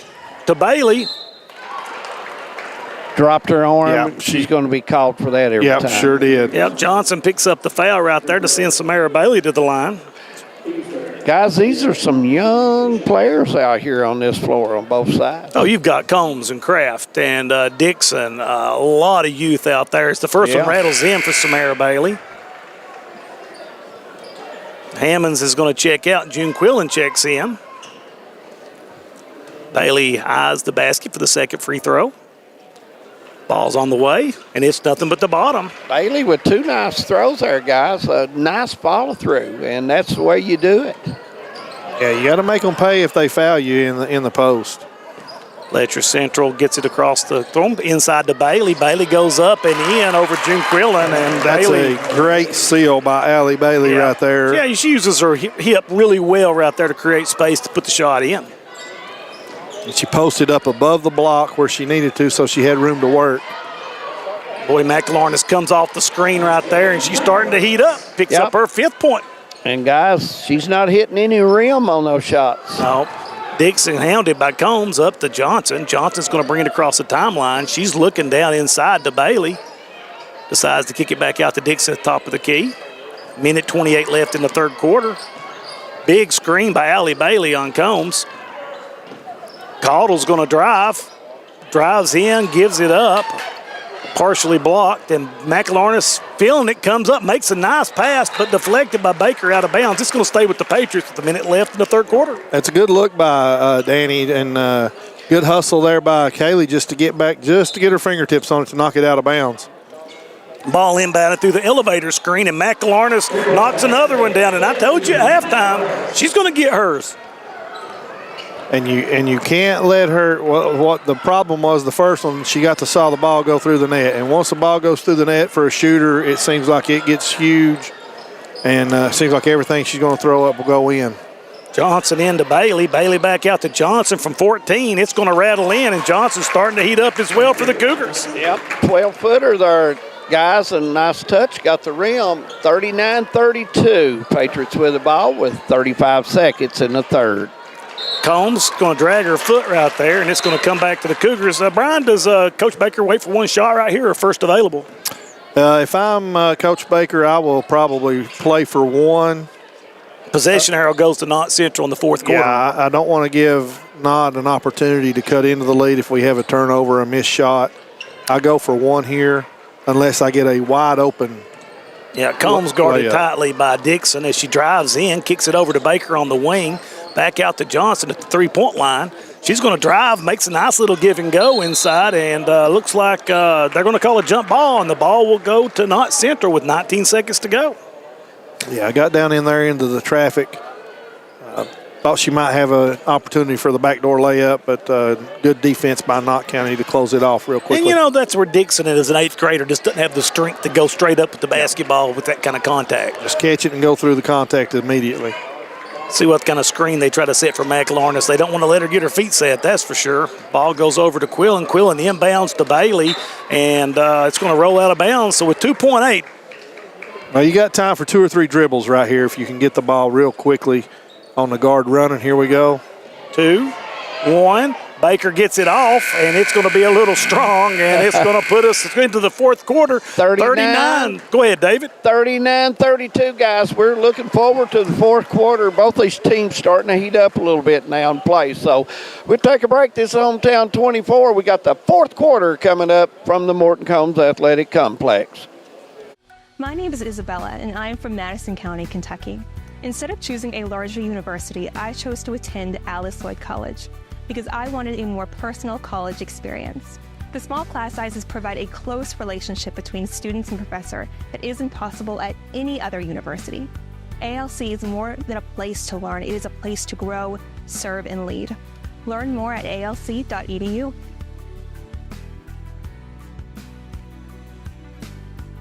Improved dramatically. Much better. All right, 30 seconds, Dave. All right. The Mara is... Okay, we're on, Dave. All right. Good to be back here at the Morton Combs Athletic Complex. 39-32 of be Knott County's basketball, I believe, guys. That's correct. No, it's going to be the Cougars. Oh, we had the jump ball right there. Yeah. Yep, we had a jump. And want to remind everyone, got a game coming right up after this, and the boys will get their turn to be Knott Central and Letcher Central. And we'll talk about some games down the pipe if the weather will let us do it. All right, ball inbounded to Dixon as we start the fourth quarter. She's guarded by Mac Lawrence, picks up a screen from Bailey over to Caudle. She thinks about it, moves into the 12-foot range. And the scrum for the ball again, and there's going to be a timeout called by McElharness, and that ball will go to Knott County. Well, that was a hustle play. It was 30-second timeout, so we'll leave it here, guys. I think, it's fourth quarter, guys. Each possession is crucial. It's been a low-scoring game, too. The last time these two played, I believe we were in the 60s, wasn't we, Brian? Yeah, it was a much higher scoring game. But the defense is much different on both sides. The defense is much better tonight on both ends. Like you said, David, both teams have made adjustments. Both teams will make adjustments. You've got two great coaches here going at it. Conley going out has changed perspective a little bit. It's made McElharness handle the ball more, and she's going to have to. Ball inbounded to Olinger. She's looking to get the ball inside to Bailey. Bailey guarded tightly by Johnson. Ball taken away by Baker, and Johnson's going to bring it up over to Dixon. Dixon dribbles the ball around the right side, picked up by Olinger. Over to Bailey. Back to Dixon at the top of the key, guarded by McElharness. McElharness spin move. Dixon's going to drive in, gives it off to Johnson. Johnson bobbles the ball and picked up by Olinger. That was a good pass. That was a good look, and she was open.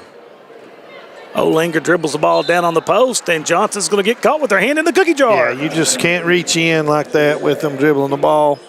That pass went down here on this end right to Johnson. She just didn't handle it at that time. If she could have, she'd had an easy shot. Yep, you're right. It was a well-designed play.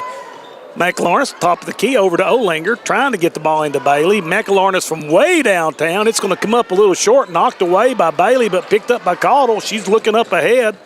She's going to back it back out as she's double-teamed and trapped, and they're going to pick Kraft up right here for the foul. Yep. Yeah, Kraft wasted one there, guys. She didn't need to do that. She had her trapped, and Kraft was just playing so hard like she normally does. She just plays every play 100%, guys. Baker looking to inbound the ball into Dixon. Dixon over to Bailey. Bailey back out to Dixon. Guarded again by McElharness very tightly at the top of the key. Picked up a screen from Bailey. Over to Caudle. Once again, Frankie Reed really applying some defense. Ball goes into Bailey. She's going to try to go in against Samara. Nowhere to go. Ball ends up in the hands of Sadie Johnson. She's going to drive in, and they're going to call a foul on the floor on Samara Bailey. Yeah, that's Samara's first. And I think Sadie, if she can bring Olinger out, she can drive around her to the basket. That's what she was trying to do right there. Yep, ball back into Johnson.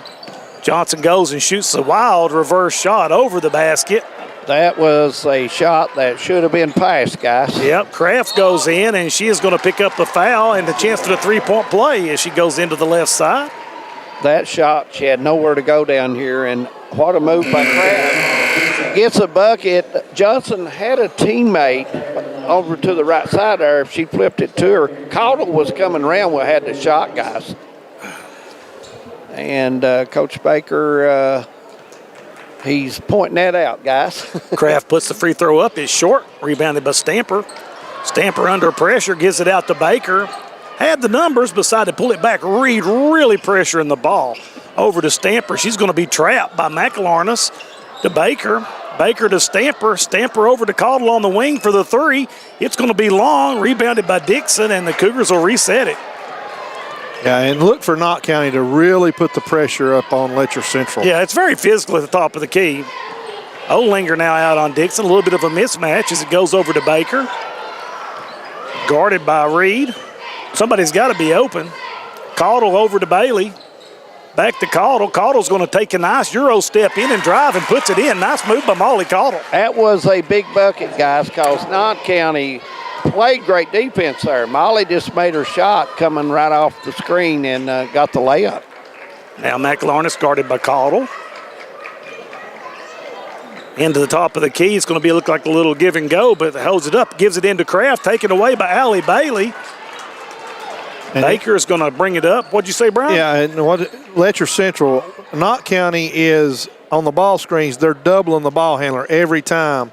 And that's going to leave a driving lane or a roll lane for Letcher Central. And that's what Molly done the last trip. They doubled and she split it and went right down the middle. Hammonds and Quillen check in for Bailey and Olinger. Inbounded into Mara Dixon. Hounded by Frankie Reed. Really close to a 5-second call as it goes to Stamper. Stamper's going to drive in. She gives it over to Bailey. Bailey got to the wing. Baker passes up the open shot. Finds Stamper underneath. She's going to draw the foul. Really nice pass, Brian. A great pass and a great look by Kaylee that time over to find Scarlett on the opposite block. You know, both coaches did an excellent job tonight keeping as much as they can fresh players in because it has been a very, very fast-paced ball game. It has. Stamper, first free throw, a little off. Stamper in for the second free throw. 41-34 score. Stamper puts it up and in. She gets a nice touch there. Took her time a little more on that one, guys. You know, trying to screen to get McLarness free. Dixon staying right with her, puts the ball in Reed's hand. She's going to be picked up by Baker at the timeline. Dixon face guarding McLarness, trying to keep her from getting the basketball. Yeah, that's going to be her assignment for the rest of the game. Don't let her find the ball at all. Baker doing a good job on defense, but she's going to get up for the foul. Left hand, I saw it come up and grab a little jersey. Yeah, just grabbed her just a little bit. 4:31 left in the fourth quarter. 42-34 the score. Lady Cougars ahead of the Lady Patriots as McLarness sets to inbound the basketball. She's looking out, throws it out wide to Reed. Reed guarded by Dixon now. McLarness found her way open. Yeah, Letcher Central's in the 2-3 zone on that out-of-bounds play. See if Stamper deflects the ball away. Caudle picks it up. She looks ahead to Dixon. Dixon over to Baker. Back to Caudle. A lot of pressure. Yeah, really, Knott Central doing such a great job of applying pressure up top. And Letcher Central spacing is a little jumbled up. Is not what they want. Bailey checks in now for June Quillen. Probably the last time she'll get a break tonight, if I'm guessing. Baker to inbound the ball. Gets it into Stamper. Stamper looks inside, gives it to Dixon. Dixon cut off by Reed. Back out to Stamper. Over to Baker. Baker picks up a screen from Bailey. Nice cut by Caudle. Makes a pass up to Dixon, and Dixon puts it in. That was a good catch there by Dixon. Yep, it was. She used the board, too. That's always crucial when you're down on there, guys. Good fundamentals. Baker guarding Reed at the top of the key.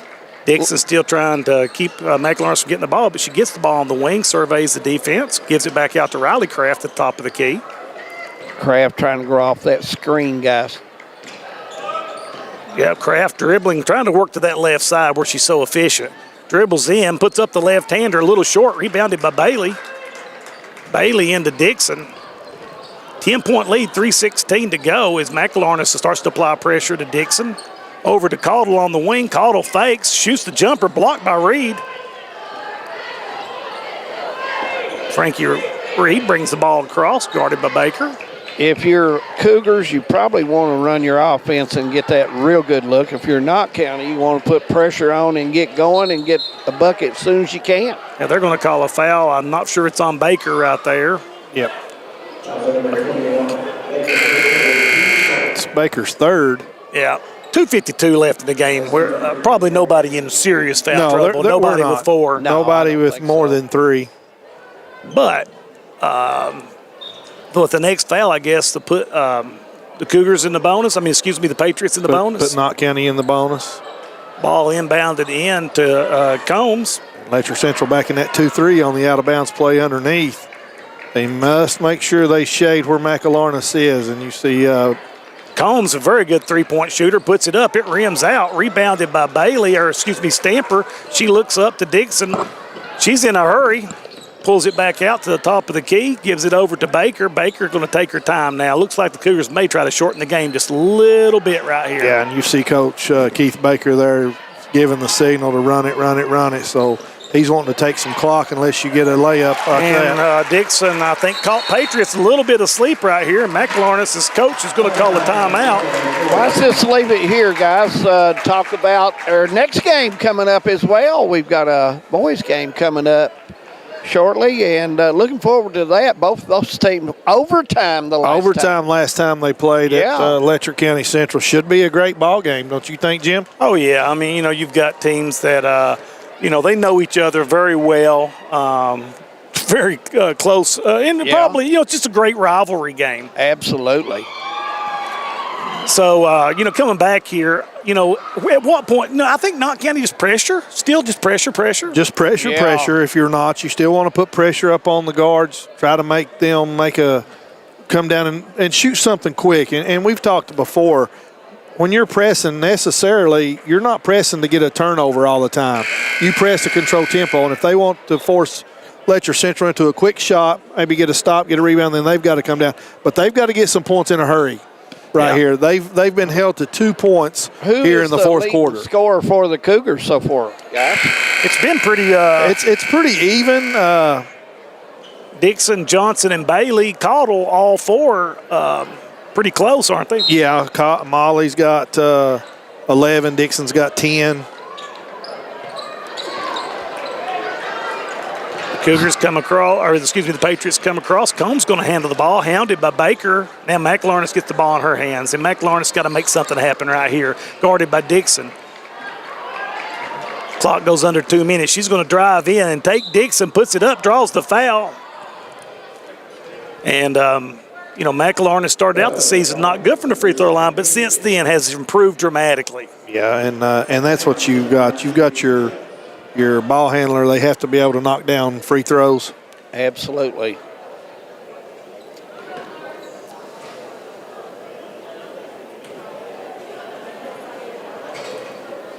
As McElharnis knocks down the first one.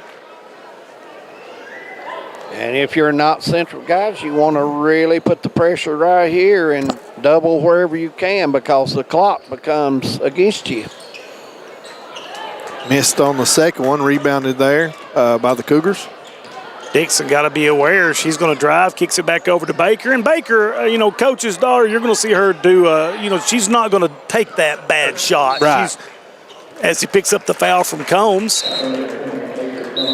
And that's going to send Dixon to the free throw line. Is that correct, or one more? One more. I believe they like one more by the scoreboard. And, you said it right there when Kaylee, she had an opportunity maybe to take a shot there, and she didn't.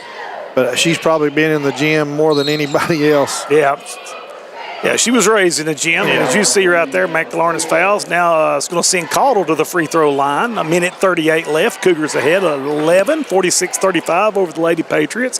Really want to send some positive vibes out there to Miss Conley. Such a competitive player, Addison. Yes. And hope that she does okay in a speedy recovery. Yeah, guys, they need her down the stretch. Yes, they and do. Need her to play, because she really helps set their offense up and puts them in play. And every game, David, that we've watched, she's gotten better offensively on scoring. Yeah, she's been playing extremely well. Second free throw good as Molly Caudle hits 2 big free throws.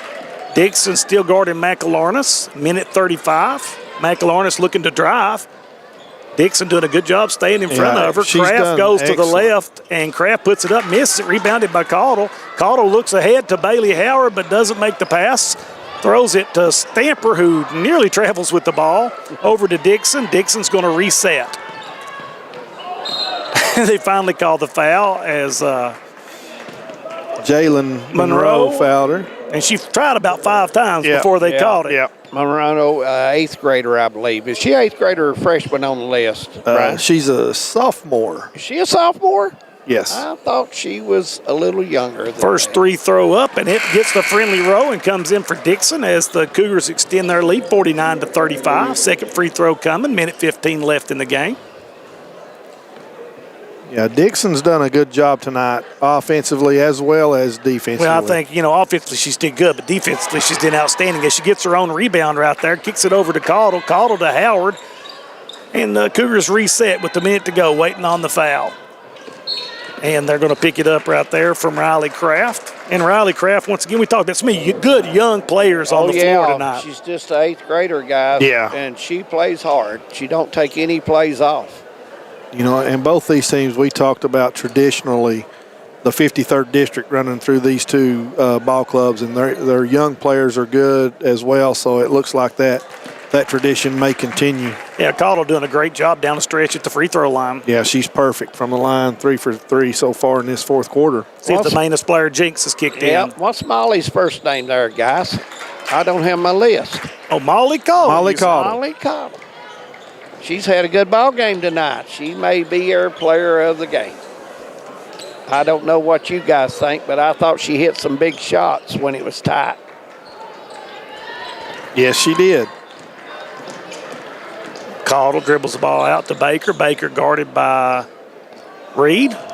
Stamper throws it away. 41 seconds to go as Kraft brings the ball up in a hurry. She's going to go straight into that left side, puts it up, misses the shot. Rebounded by Caudle, but she's going to be fouled by Reed. It's going to send Caudle back to the free throw line again. Yeah, big game for her. We'll try to get a word with her after the game real quick, guys, before we go take a break. And we'll come back and do the scoring and so forth. There was so many players so close. Dixon had a great game for them. So it was so close. I thought she hit some big shots. Dixon, defensively was just phenomenal tonight. Yeah. Came in, and I don't know what our point total. How many does Dixon have? Mara's got 11. She's got 11? Yeah, and played, done a good job on McElharnis. Caudle did a great job at the free throw line. She hits again. 30 seconds to go as the Cougars stretch the lead out to 17. Yeah, Molly's got 16 points tonight. Yeah. Kraft puts it up and in. Kraft. It's going to go into Baker. Baker's going to bring the ball up the floor. Over to Caudle. She's going to be fouled by McElharnis to send Caudle back to the line again. 13 seconds to go, 53-37 if you're just tuning in to Hometown's. I thought the key of the game, guys, to be honest with you, and Brian had mentioned it a while ago, and I think, Jim, you even brought it up. When Conley went out, the ball handling set up by the Patriots kind of changed. Oh, yes. Caudle continues her. Finally misses one, but rebounded by Bailey Howard. She's going to back it back out to Caudle, and Caudle's going to, this time she gets it over to Baker to Stamper, and Stamper 4 seconds to go, and that's going to do it here tonight. 54-37 as the Cougars get revenge on the Patriots at the Morton Combs Athletic Center. We'll be back in just a second to give you the final scores and the final as Coach Adams is going to grab a couple of players to talk to from Letcher Central. We'll be right back. No matter what town or community you live in, there's a Tim Short dealership nearby. That's because our family of dealerships are dedicated to serving the folks throughout Eastern Kentucky. Our employees are your friends and neighbors, helping to support the local economy and provide safe and affordable transportation to everyone that shops the family of Tim Short dealerships. Our entire inventory can be found with the click of a button at timshortautogroup.com. Visit us online and join the thousands of customers that took the short drive to satisfaction today. Kentucky Mountain Health Alliance Incorporated, Little Flower Clinic, Quantum Healthcare, and East Kentucky Chiropractic, offering medical, dental, pediatrics, chiropractic, behavioral health, women's health, rheumatology, mat program, x-ray, and transportation. Little Flower Clinic Rheumatology, Dr. Travis Sizemore and Brianna Cornitz, treating autoimmune disorders such as lupus and rheumatoid arthritis, and more. 487-9505. Kentucky Mountain Health Alliance Incorporated, your medical home in the mountains.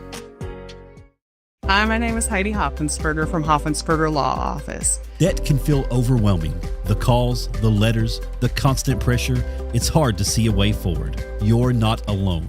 The law office of Heidi Hoffensperger has helped countless people through their bankruptcy, giving them a fresh start and a chance to rebuild. Bankruptcy isn't the end. The legal world can be a very, very difficult and complicated world, and I don't want that for my clients. Call today and let Heidi help you with this new beginning. One, you're on. Welcome back to Knott County Central High School. The first game's in the books, and the Cougars will win that one, and the boys' game is just about 20 minutes away. Our players of the game, and Molly Connell, how did you shoot that ball so well tonight? I don't know. I've been practicing, and just good passes for my teammates. That's all I can ask for.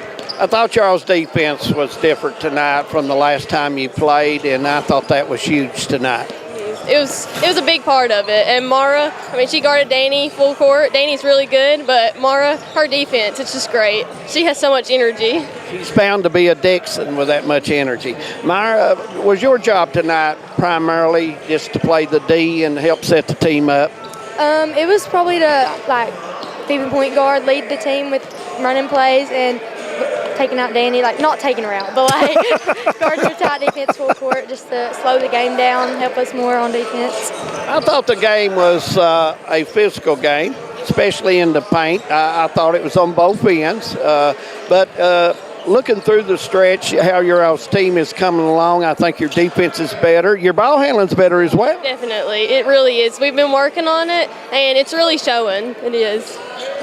You're an 8th grader, I take it, and junior. I tell you what, I've seen a big improvement out of you all since the last ball game, and I know Coach Baker, I talked to him before the game, and he was upbeat. He says the team was improving. What is the difference in middle school ball and high school ball?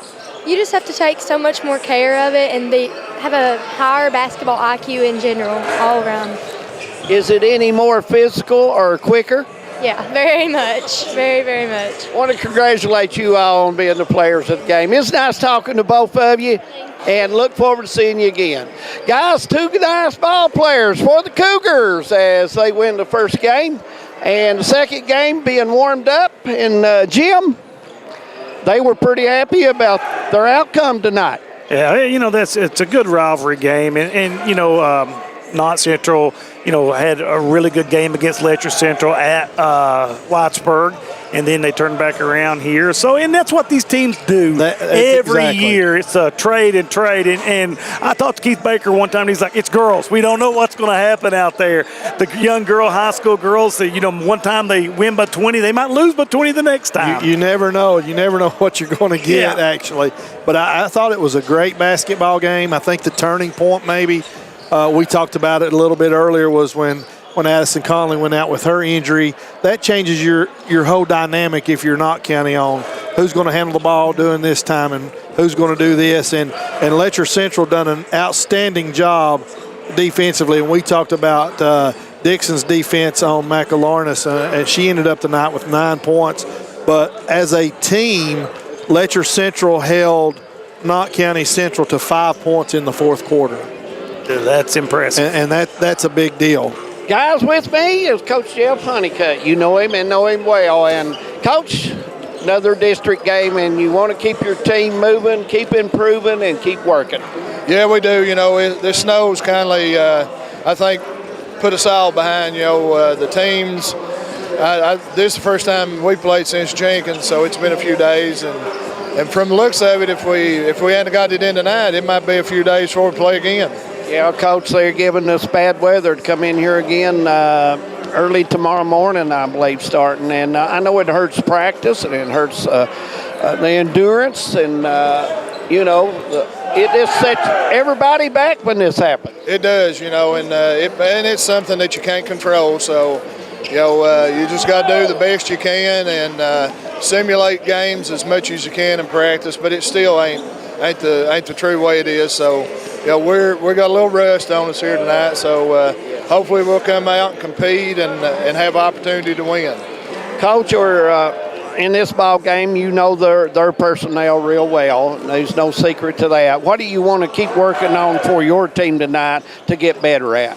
Well, it's the same old boring stuff. We need to take care of the basketball. The team that don't turn it over, team that rebounds, and the team that plays together on both ends usually wins the ball game, and that's something we've tried to do all year long. We've done it good at times, and then we've not done it so well at times. So, you're just wanting to do that and play sharp and just get ready for that district tournament here in a few short weeks and hopefully make a run at it. And then if we're lucky enough to get to the region and make a run at it.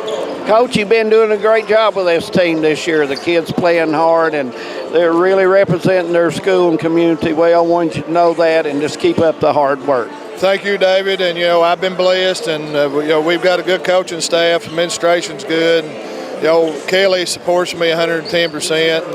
And, God's been good to me. And I just say, come out and watch these guys. They play hard even when they ain't doing the right stuff, but they will play hard. There's nothing beats a good ball game on a Thursday night, Coach. Exactly. Good seeing you. Guys, back up to you, and I'll try to get Coach Noble here. So really quickly, breaking down this game, we've got about 14 minutes to tip off. We're not going to get into the keys of the game, but really quickly, we'll send it back down to David. He's got Coach Trevor Noble down there, and go ahead, Dave. Coach Trevor Noble with me, guys, and he loves a good ball game on Thursday night. There's nothing like it. A good pressure district ball game. There's nothing. Coach, your teams have been playing better of late at times, just like everybody else, and I know the snow has hurt some because of conditioning and practice and all that. So what do you want to look for in your team tonight? What are you looking at? You want to keep improving? So if you're judging off last game, we try to pride ourselves on transition offense, but we didn't play any transition defense, so it bit us in the hind end. And we got to keep Chance and Mike off the offensive glass. I think this game's going to come down to normal turnovers and rebound, but if we can keep them off the offensive glass, I like our chances. You've got a good ball club. They move well. I noticed the speed on your team, and you got shooters. You've got it all that it takes. So you just got to keep things rolling, keep the momentum going. And what improvements do you see on your team right now you really need to improve in the next 2 weeks, Coach? I would say the main thing is consistency. Something we studied real big after that Hazard loss is you can't have 3 guys out of the 7 that are showing up statless. You got to have consistency out of them. And I don't care if it's 2 rebounds, 2 steals, 2 points. It don't matter. But you got to contribute something. Absolutely. And we're just looking for that consistency out of them. And I know they can do it. It's just whether or not they decide to.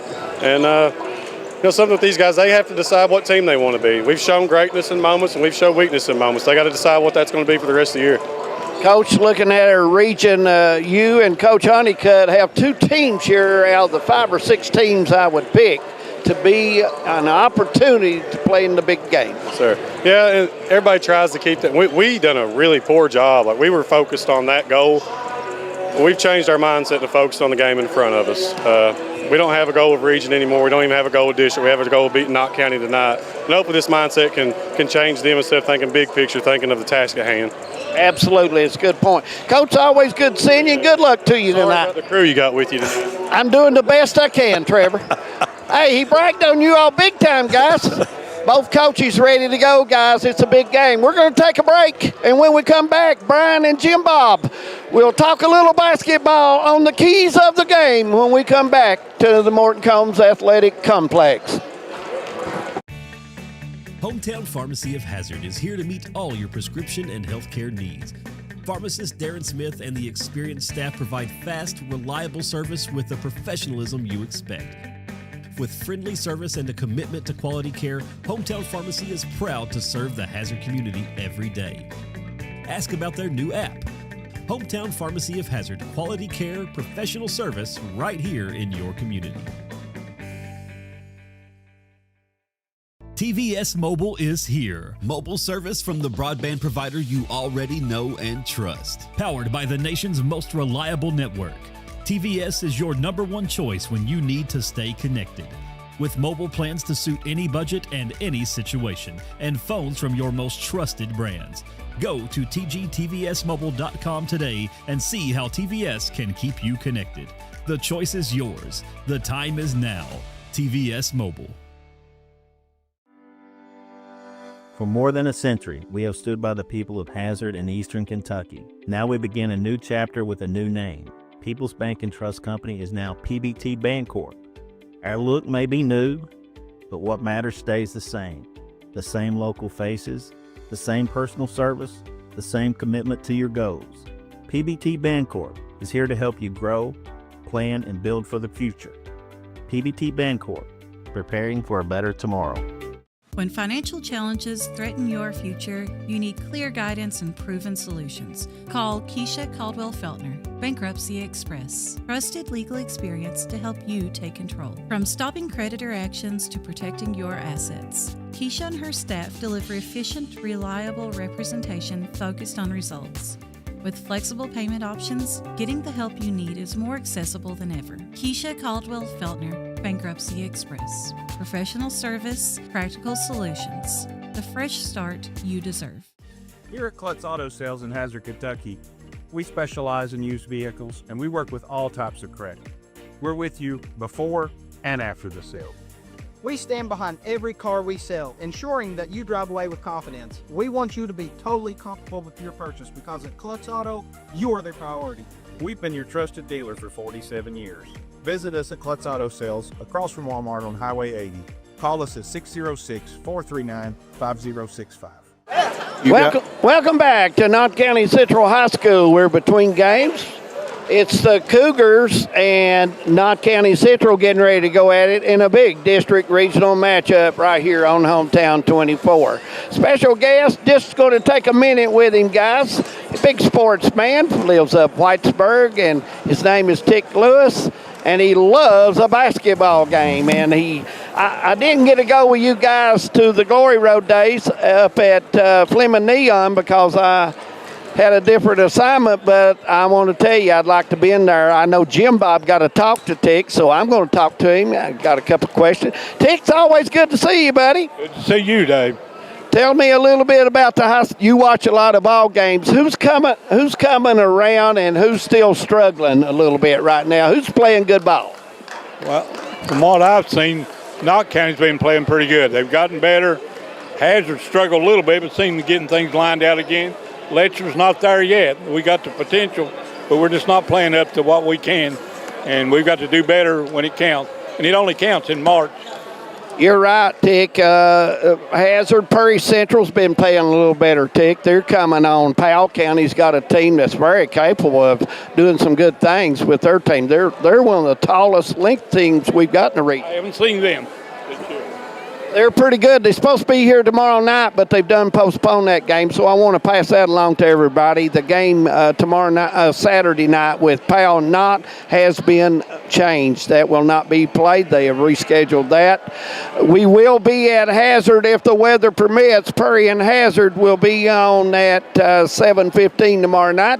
Jim McCauley and crew will have that game. Brian and I will do the game of the week on H&I at Prestonsburg as Prestonsburg and Betsy Lane will tangle there. Tick, one more question, and I don't want you to get out of hand on this, but how do you feel about the Wildcats so far? I don't have any feeling.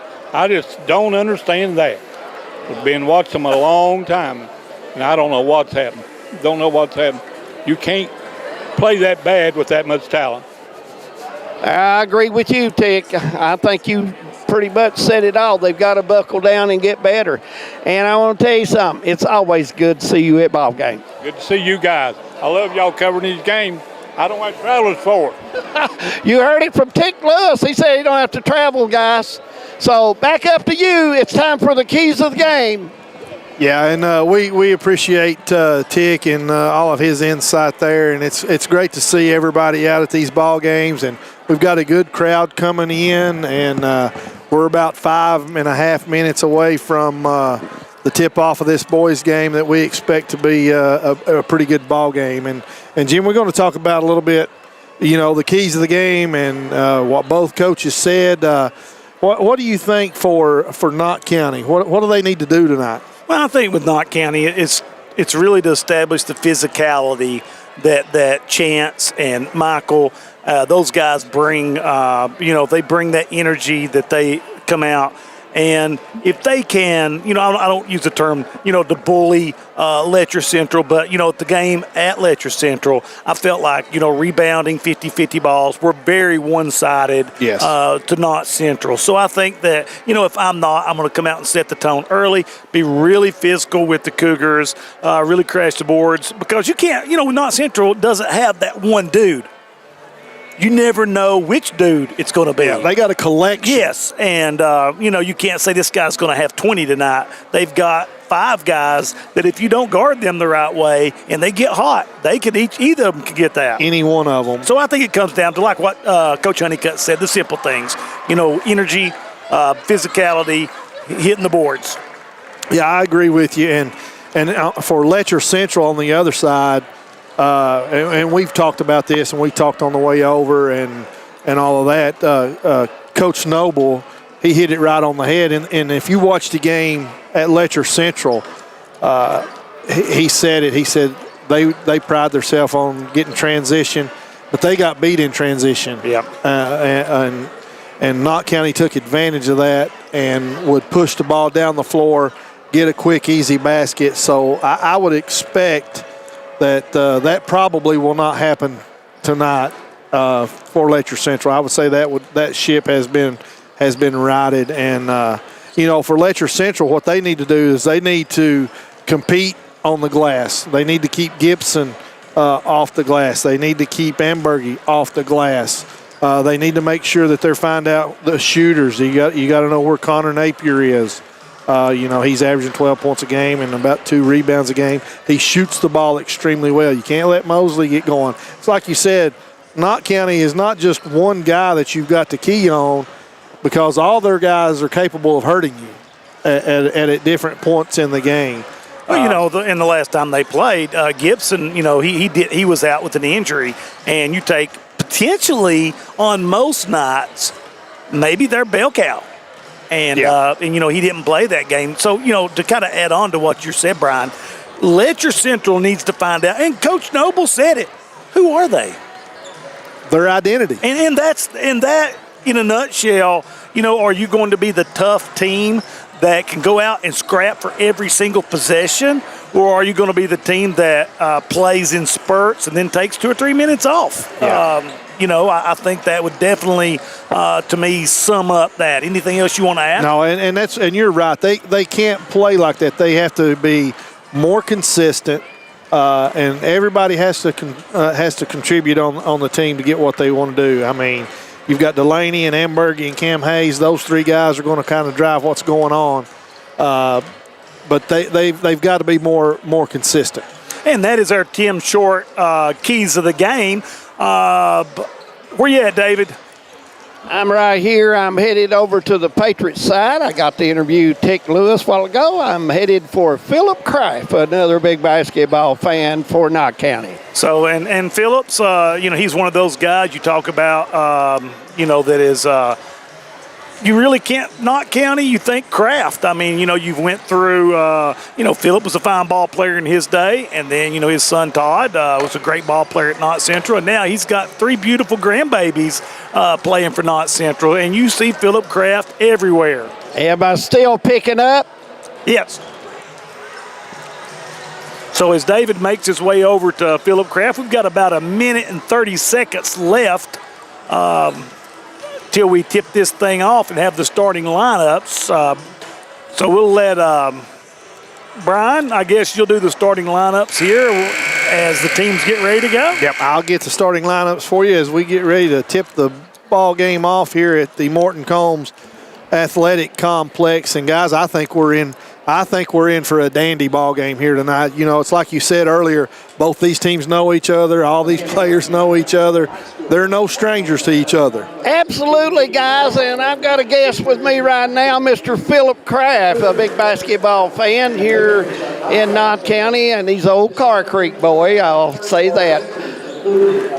Which teams are playing well and which are struggling a little bit, Philip? Yeah, they did today. I'm kind of disappointed at them. We missed a lot of shots. Should have made. Well, you know, youth does that sometimes. You have to keep working, and that's the way it's played. Always good to see you at the ball game. You too, man. Appreciate you guys coming out, letting the folks at home that getting too old to come and things like that. Watch the games. Boys, he's got it down pat. It's time for one of these days.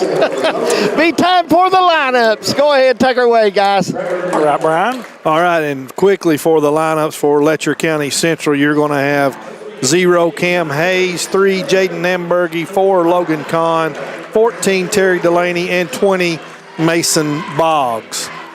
And now we'll get the rundown for the Knott County Central Patriots. Number 11, Chance Ambergy. Number 23, Michael Gibson, and we talked about both those guys in our pregame. Number 2, Jaden Hall. Number 24, Connor Napier. And number 10, Gavin Mosley will round out the starting 5 for the Knott County Central Patriots and head coach Jeff Honeycutt. You know, Brian, when you talk about Knott Central, the one term that comes to my mind over and over is blue collar. Absolutely. They are a blue collar team. You said that the first game we had them this year, and that is exactly what they are. They're just 5, 6, 7 guys that are going to work hard and play the game the right way. Looks like we're ready to go, guys, as the tip's underway from the Morton Combs Athletic Complex. Knott County Central and the Cougars, quarter number 1.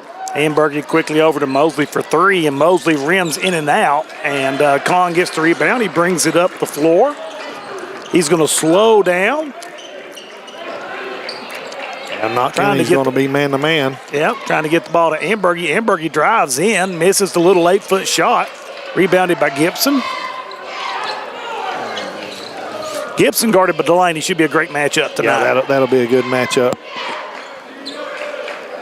You know, you've got 2 really good ones with Hayes and Ambergy and Gibson and Delaney. Gibson wrestles it around after Ambergy's miss, gives it over to Ambergy again, and Ambergy in close, and he is blocked by Hayes. The ball's going to stay with the Patriots. Lane's real crowded right now, guys. Not a whole lot of space there. Napier going to inbound the ball. He's looking, trying to get the ball into Hall. Instead, out to the outlet to Gibson. Gibson guarded by Delaney. He's going to set it up. Jab steps in, steps out, over to Ambergy.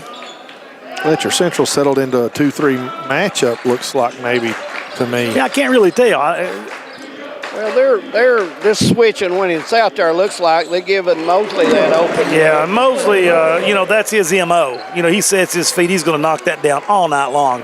You can't come under screens. You can't go under a screen on Gavin Mosley, or he will knock the 3 down. That's for sure. Boggs being hounded by Mosley, gets the ball off to Delaney. Delaney's going to come in, drops it off to Hayes. He head fakes, goes up and puts it in. It's a good look by Delaney and a good finish by Cam Hayes there. Chance Ambergy brings the ball up, over to Gibson, back over to Napier. Now Letcher Central back man-to-man. Yeah, Mosley over to Ambergy. Ambergy puts up the 3, and it's bottoms. 19-footer, guys. And, you know, defensively, you know, Ambergy and Gibson both capable of knocking down the 3, but much more deadly on the drive. Yeah, much more of their game driving to the basket. Anytime they can hit the outside shot, that's a bonus, though. It's a tough matchup for Hall on Hayes right here. Hayes really good at attacking the basketball. He sets up top the key, and he drives down. Double comes over by Ambergy, but he's fouled by Hall. Yeah, it's a clear out there. They saw that Hayes has a slight mismatch Well, guys, if you come up on Hayes, he's going to drive the bucket. And if you stay back from Hayes, he's very capable of hitting the 18, 19-footer. He's a good shooter for the big guy. First free throw up and in. Guys, looking at the crowd, we've settled with a pretty good crowd for Thursday night. Second free throw rattles around and goes through. Amber's going to trigger it into Napier. Yeah, I think everybody's come to the game and stop on their way to the grocery store to get their milk and bread. Probably a good call. You may be right. Ambergy over to Napier. Napier wide open for three, and the Patriots are on fire as they hit their third three-pointer. From the same spot. Yeah. Boggs getting guarded by Mosley tightly. Bodied up. Comes through the screen by Hayes. Over to Ambergy. Three-pointer is errant. Gibson drives. He's going to go coast to coast and draw the foul.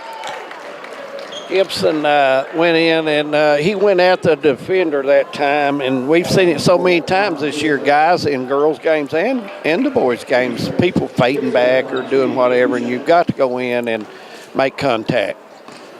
Yeah, Gibson's free throw line where he's been pretty solid this year. First one up, nothing but the bottom of the net. Patriots extend their lead 10-4. The first non-three-point bucket made at the free throw line is Gibson hits the second one. Boggs going to come up. Is picked up full court by Mosley. Knott County man-to-man. Yeah. The switch on the screen gets a mismatch to Hayes. Hayes puts up one from about 10. It's going to be short. Letcher really quick at the basket right now. Not really working much on offense. As Ambergy goes up, puts it in, and it's going to extend the lead out to 13-4.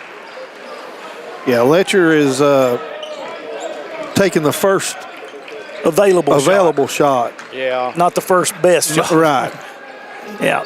Hayes double team, throws over to Kahn. Kahn on the wing, going to give it back out to Hayes at the top of the key. Hayes going to drive over to Ambergy. Ambergy checked hard by Napier, loses the ball out of bounds. And Coach Noble going to take a timeout. 30 guys, we leave it here. Difference in the game, guys, so far, the 3 threes, and they got pretty open look there, to be honest with you. And I think Coach Noble will try to put a little more pressure on the Patriots, because if you let them shoot open for 3, they've got some shooters. We'll do that. Well, pretty much, David. Jaden Hall doesn't shoot a lot from the three-point line, but everybody else on the team is very capable of knocking down the open look. Yeah. Yeah, so you have to make sure you can find where the shooters are and get out and get a contested shot. Just make them shoot over you. Don't give them a wide open look. No, they're able to set their feet and take their time right now. Benny Campbell is down here. He's thirsty, guys. He's been working hard. He's thirsty. But anyway, back to play we go with 4:11. Mosley comes off the screen to Gibson. He's going to drive in on Ambergy. Backs back out. Comes to Jaden Hall at the free throw line. He's going to drive down. Knocked away by Ambergy. Picked up by Delaney. As he's going to take his time. Finds a cutting Ambergy who goes up and puts it in. It's a good pass. 2 nice assists by Terry Delaney already this game. Yes. And that if Terry can do that and facilitate, that just makes his game that much better. Gibson over to Napier. Napier guarded by Kahn, comes over the screen, pulls up from the free throw line extended, knocks it down. And Napier's a player, David, we saw that's gotten better offensively every game this year. Yes, he has. He gets set. He's got a good fall through, guys. He's a shooter. Boggs over to Hayes. Hayes guarded by Hall. Over to Boggs. Boggs steps in, steps back out. Going to set up off of the screen. Nice roll down by Hayes. Hayes might have got away. No, he didn't get away with it. Shuffled his feet. Yeah. Going to turn it over. Hey, guys, that's still a perfect pass. That was, and that was that's a good play. He just got a little bit excited there with the shuffle. Napier brings the ball across. This time you see the Cougars trying to fight over the screen as Hall gets the rebound, puts it up and in. Well, we've talked about Hall all year, how much better he's got offensively and became more of a threat. Yeah. Ambergy drives, and he's going to double No, he got pushed from behind, guys, and picks up the foul from Napier. He made the head fake and went towards the goal, and the defender was behind him and got caught. Delaney going to inbound the ball as Jaden Wright and Harrison Addington check in. Harrison's 18th birthday today. Boggs steps up over to Hayes. Back over to Boggs. Boggs shoots it from 3. It's going to be long. Guys, Cougars are selling for shots they can get any time. Yep, you're right. Zambergy comes down, kicks it over to Mosley, open on the wing, and he knocks it down. That's Mosley's second 3 of the quarter. Well, he really, Ambergy digs down and then flips it out, and it's wide open. Hayes is going to drive, head fakes, gives it back out to Addington. Cougars need better spacing too, guys. Now they're trying to get spaced out. Delaney looking for the screen from Boggs. Jim Bob, has Delaney took a shot so far tonight? Not yet, but he does right there. They're going to call a foul on the floor. It's going to be on Mosley, his first. Boggs set to trigger the inbounds pass. 30 seconds. We'll keep it here. And yeah, I think you nailed right on it. Letcher Central, coming down and really taking the tough shot, rushing the shots. When they've stayed within the frame of their offense, that's where they've got all 6 points from. Yeah, and it looks like to me, and that's you made a great point there, Jim. It's all one-on-one, gather, get a shot that way instead of getting something out of the offense. And everybody knows it's much harder to get or create a shot by yourself than just getting something out of the flow of an offense. As we get ready to come back into play, Patriots leading 20-6 over Letcher Central. Boggs sets to inbound the pass. As they run a little curl inside and looking like they're going to come out to Jaden Wright. Jaden Wright to Delaney at the top of the key, asking for a screen. He directs the offense. Goes into Hayes. Hayes doubled. But Hayes, his height, nice shot by Delaney, but it's hard to double Hayes. He's a great passer. He's big, tall, and strong, can get up over the double team. Yeah, he's going to find the open person when he gets doubled. Gibson thought about it from 3. Steps in. Guarded by Delaney, picked up now by Wright. Mosley again for 3, this time short, rebounded by Delaney, and the Cougars are off and running. And they want to push the ball as Delaney spins in. He's going to draw the foul and have a chance for the 3-point play. It's a knifing, acrobatic play by Delaney to get into the bucket. I thought Mosley shot too quick down here, guys. And it might have been a heat check, David. Yeah, it could have been. Yeah, he's hit 2 of them. He had the green light, I'm sure. Yeah, my partner Brian Johnson says once you've hit 2, you never pass up the third I'm not passing it. Well, I've been accused of that, but Delaney's free throw a little strong. Rumors of any kind, guys. A minute 12, first quarter. Ambergy drives into Wright. Wright cuts him off over to Napier, into Hall. Back to Ambergy with Hayes on him now. He's going to try to go to the baseline. Runs out of room. Ball almost taken away. Yep. I believe they called that Ambergy was on the baseline. Standing on the line. Good defense, good rotation there by Letcher Central. Foot was on the line, guys, and say hello to Mr. Tom Hall over in Caney Creek. Pippa passes tonight. Inbounded into Hall. Up to the top to Gibson. Back over to Napier. Napier double team. They slipped off. Now guarded by Addington. Gibson looking to drive on Delaney. Delaney does a great job cutting him off. Yeah, much better defense by Letcher Central here in the last little bit. Addington up on Napier. 3-point shot by Gibson. And, I don't know where the Cougars are getting lost at on those wings. But, boy, they're Knott Central getting some wide open looks. Yeah, and that's going to be something that Coach Noble's he'll have to address that. I agree, guys. They've had 5 wide open looks. Yeah, they've made 5 3-pointers this quarter. As Patriots trap, Ambergy gets the ball out, goes to Wright. 9 seconds left on the clock. Hayes makes a beautiful pass down inside to That's right, right. who puts it up and in. 4 seconds, 3 seconds. Ambergy's going to have time to get a decent shot off. He pulls up from 30 and nearly knocks it down. Let's take a break. When we come back, we have the second quarter, guys. It's 23-12. It's a rough, tight game at the Morton Combs Athletic Complex. We'll be back.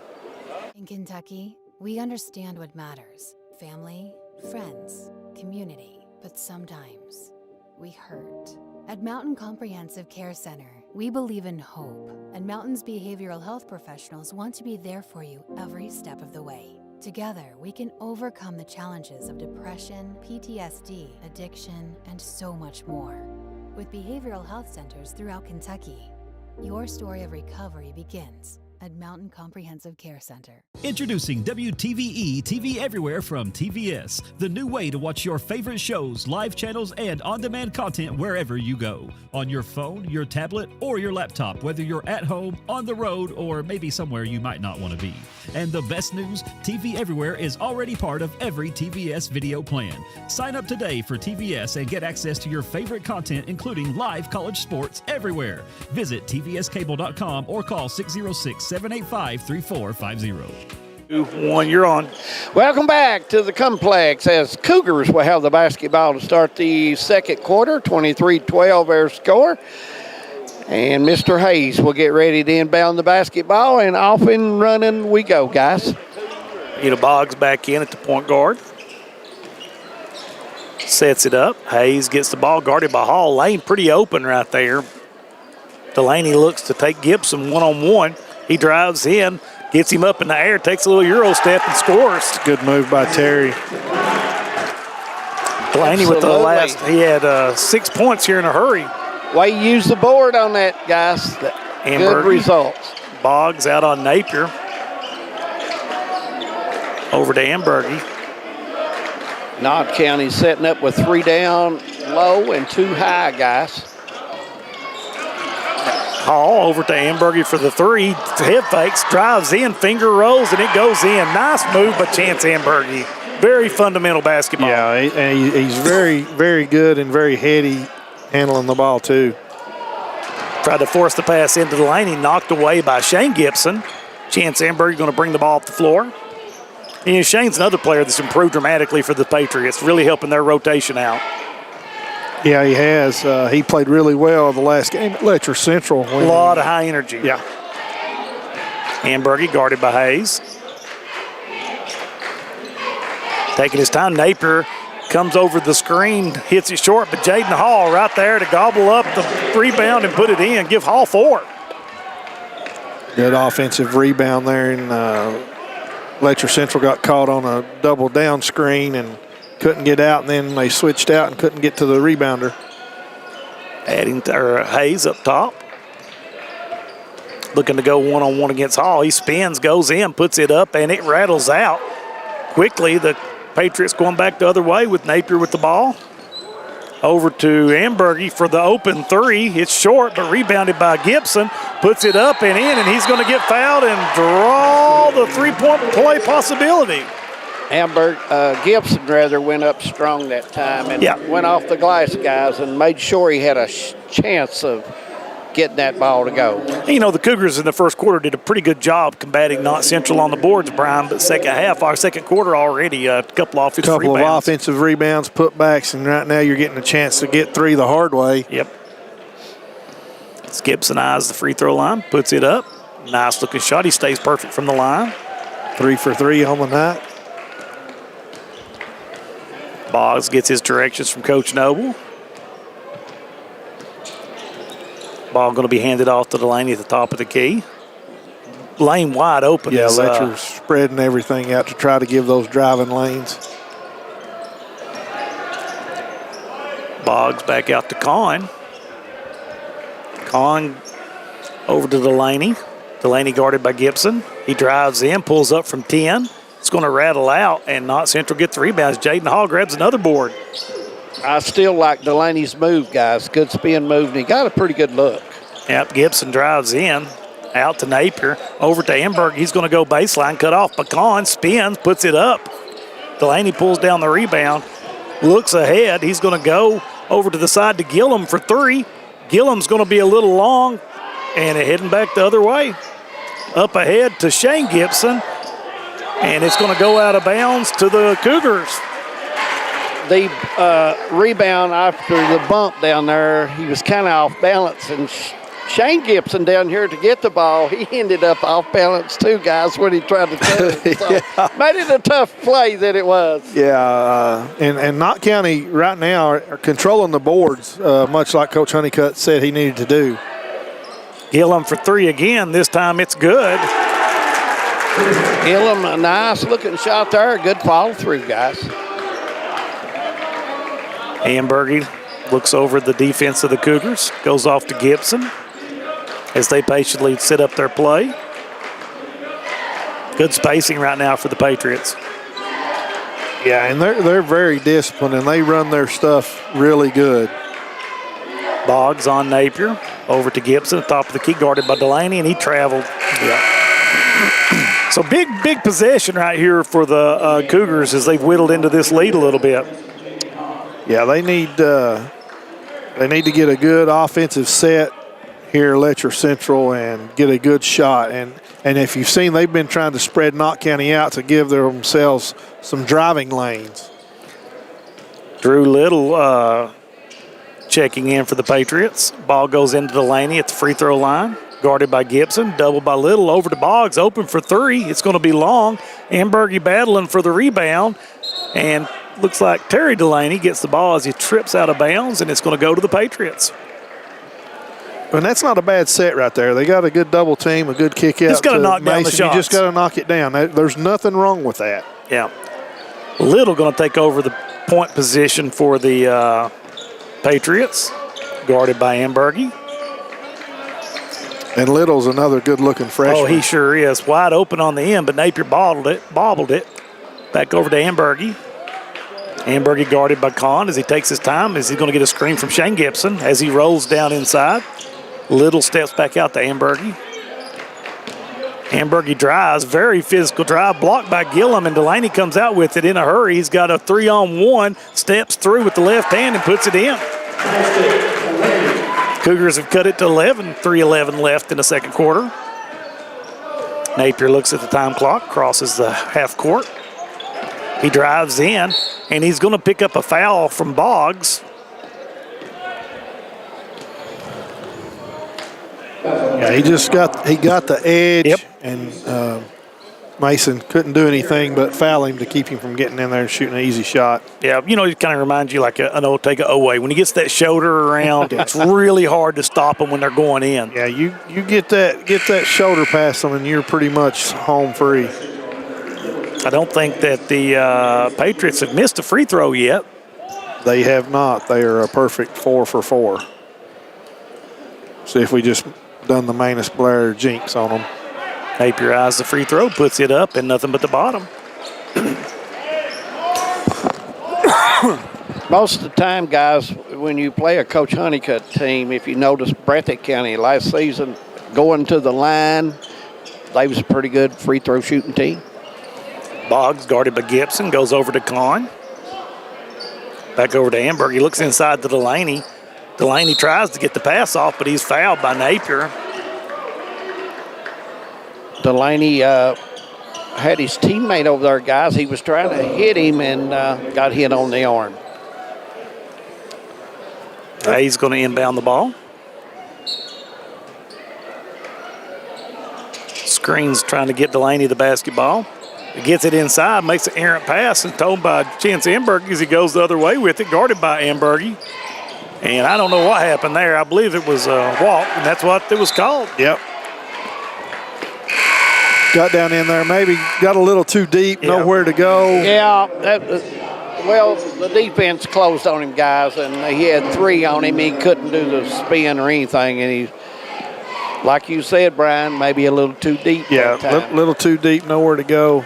Payson Dials checks in for Shane Gibson. Mason Boggs dribbles up top, gets the screen from Ambergy. He's going to drive in, kicks it back out to Hayes. Hayes drives over to Delaney for 3. Delaney a little hard for three, and a great job blocking out by the Patriots. Not a bad shot. Nice by Delaney. left-handed pass over to Gibson from the wing, and he buries another one from out there. But that's only a two-point Long basket. two-pointer that time. Right foot was on the line, guys.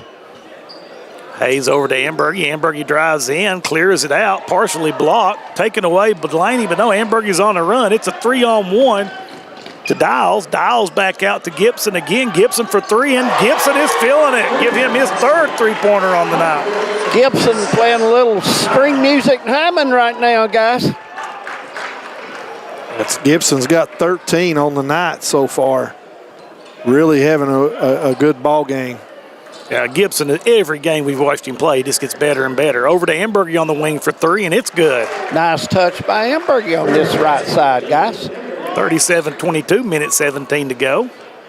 You may see Coach Honeycutt go for one here, guys. I'm serious. He we very disciplined team, and they will run their stuff. Yeah. Ambergy going to pick up a screen from Payson Dials as he rolls down on a drag screen.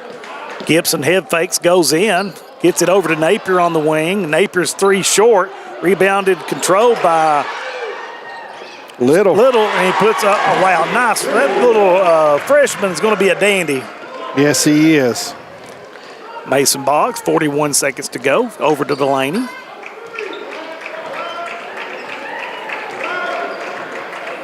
Cougars look to widen it out.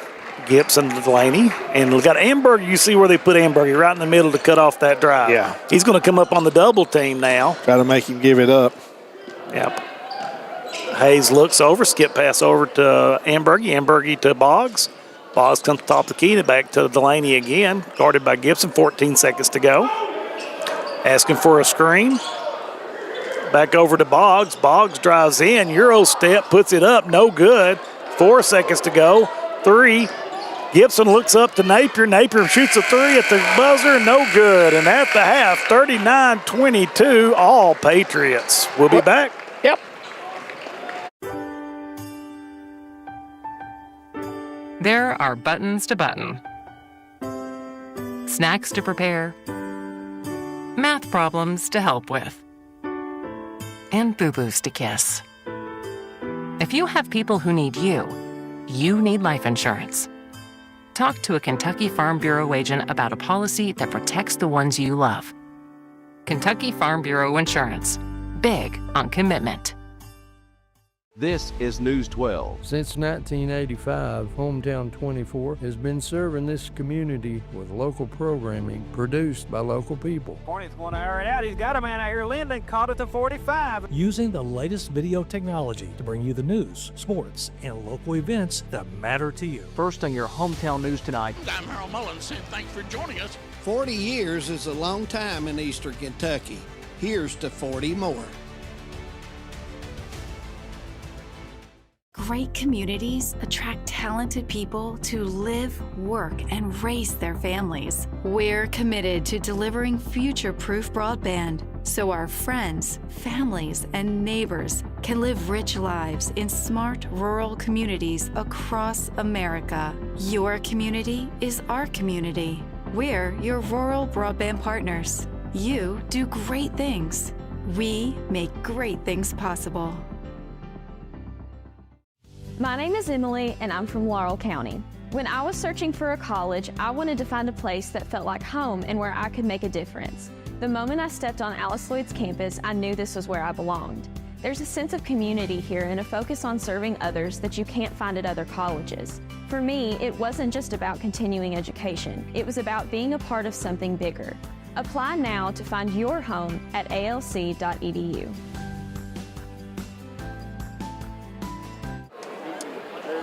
You're on, Dave. Welcome back. 39-22, our halftime score of the second game. First game in the books.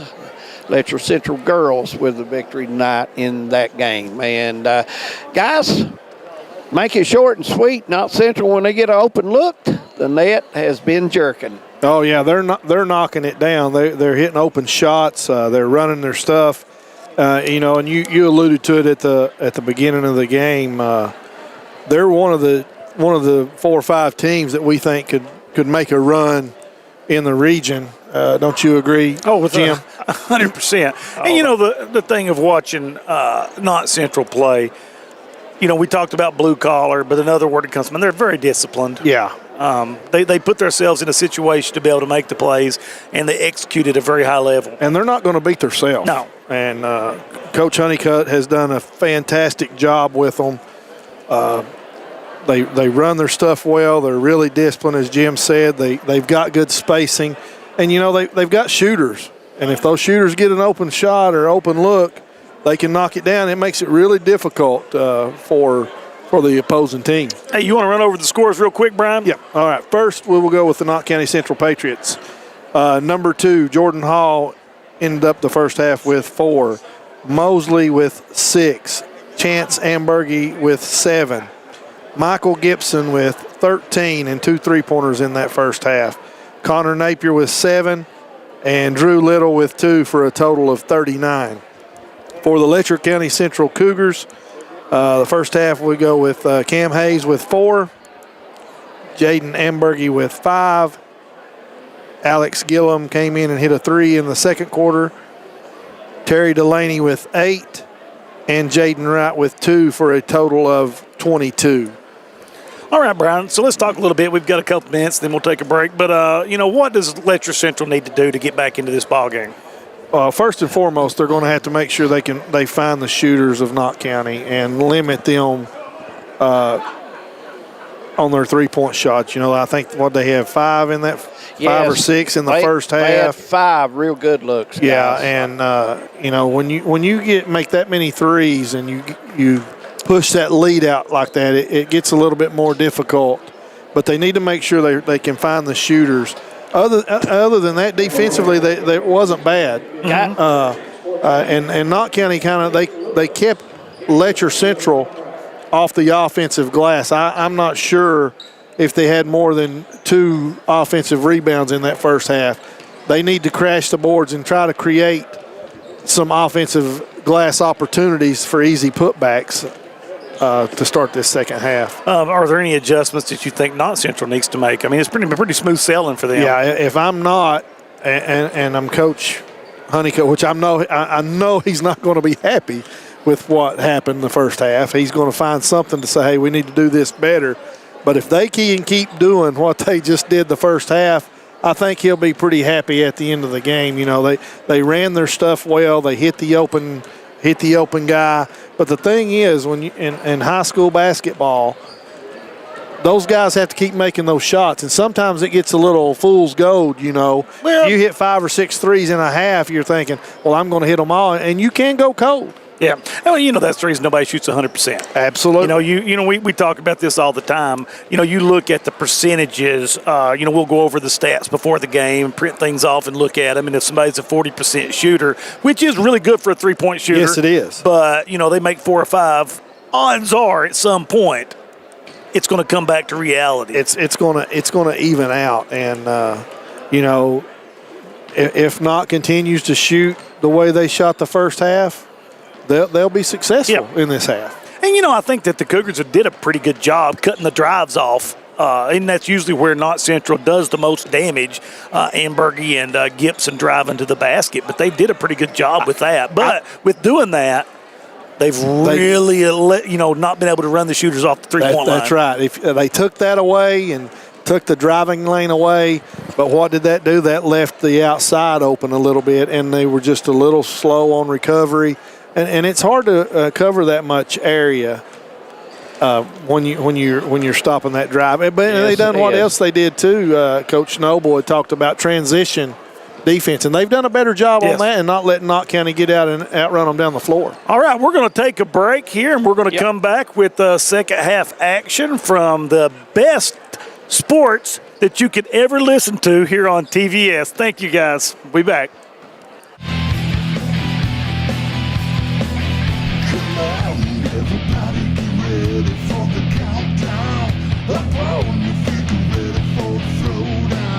Everybody's gonna be a showdown tonight. Welcome to the party, come on, everybody showdown.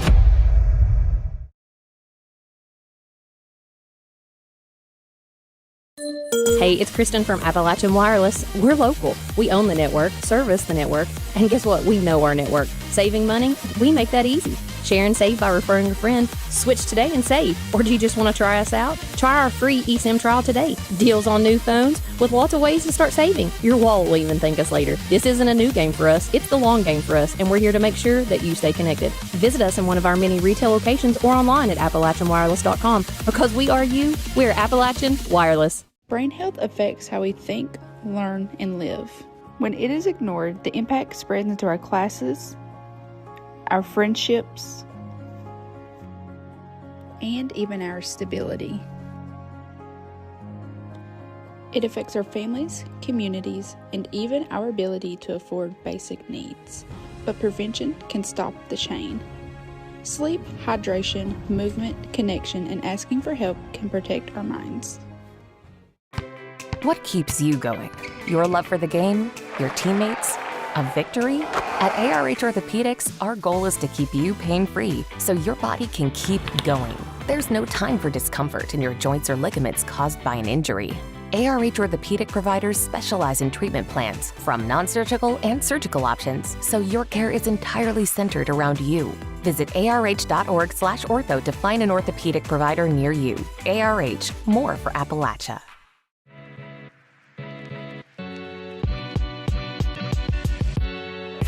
Come right to the source and get the region's best basketball coverage.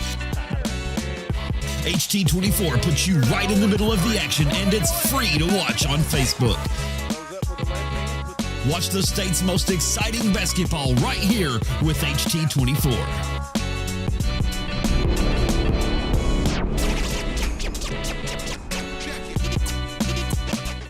For over a century, Bank of Heinemann has proudly served Knott County and the surrounding communities. They're your hometown bank, built on trust, service, and a commitment to their neighbors.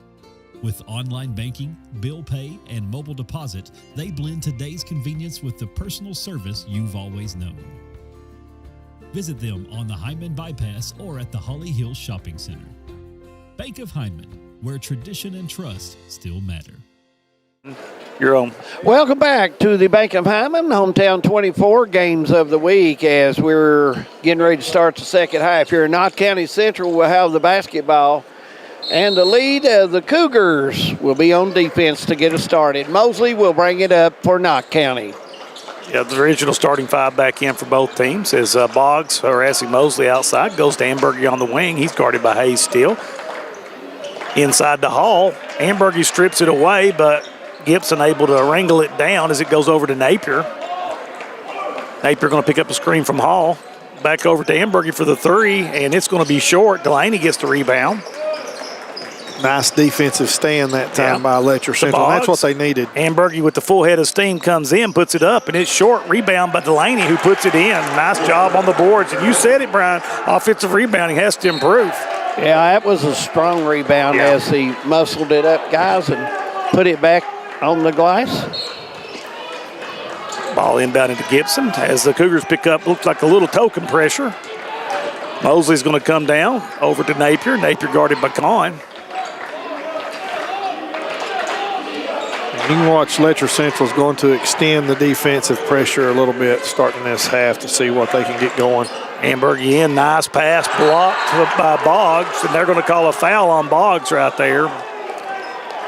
Knott County, if I remember last time, guys, when Cougars really come out and bodied up, they used that baseline for the back door, as Brian says. Yep, Mosley at the free throw line. Puts it up, and it's going to come off. First missed free throw tonight for the Patriots. Yep. You know, sometimes you go in at a half with a big lead, and you kind of take a relax, Brian.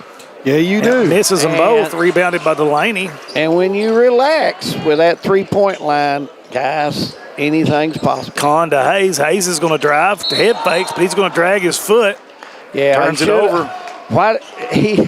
Guys, he had his man beat. He should have just went on. Just went on up with it. Yeah, at the worst, he would have drew a foul out there. Pressure a little bit more tight this time as Hayes picks up Ambergy full court. Ambergy comes across behind his back, crosses the timeline. Hall guarded by Ambergy. Over to Gibson. Gibson guarded by Delaney. Back over to Mosley for three, and it's good. Mosley trying to make up for those 2 missed free throws, guys. Yeah, he made up +1 as it goes to Ambergy. Ambergy's going to drive. He goes strong to the basket. Ball knocked away. It's going to stay with the Cougars. Yeah, and you can see Letcher Central is much more intent on attacking as quickly as they can. But, you know, all 3 possessions so far for the Cougars, 1 pass. Yeah. This time working around a little bit longer. Goes over to Boggs in the wing. Out to Ambergy. Ambergy looks to drive. He spins on Napier, puts it up short. Pass ahead to Mosley. He runs it down, guarded by Kahn in the corner. Back out to Napier. Napier fakes, goes over to Gibson on the wing. Stutter steps over to Napier again. Picks up a screen from Hall.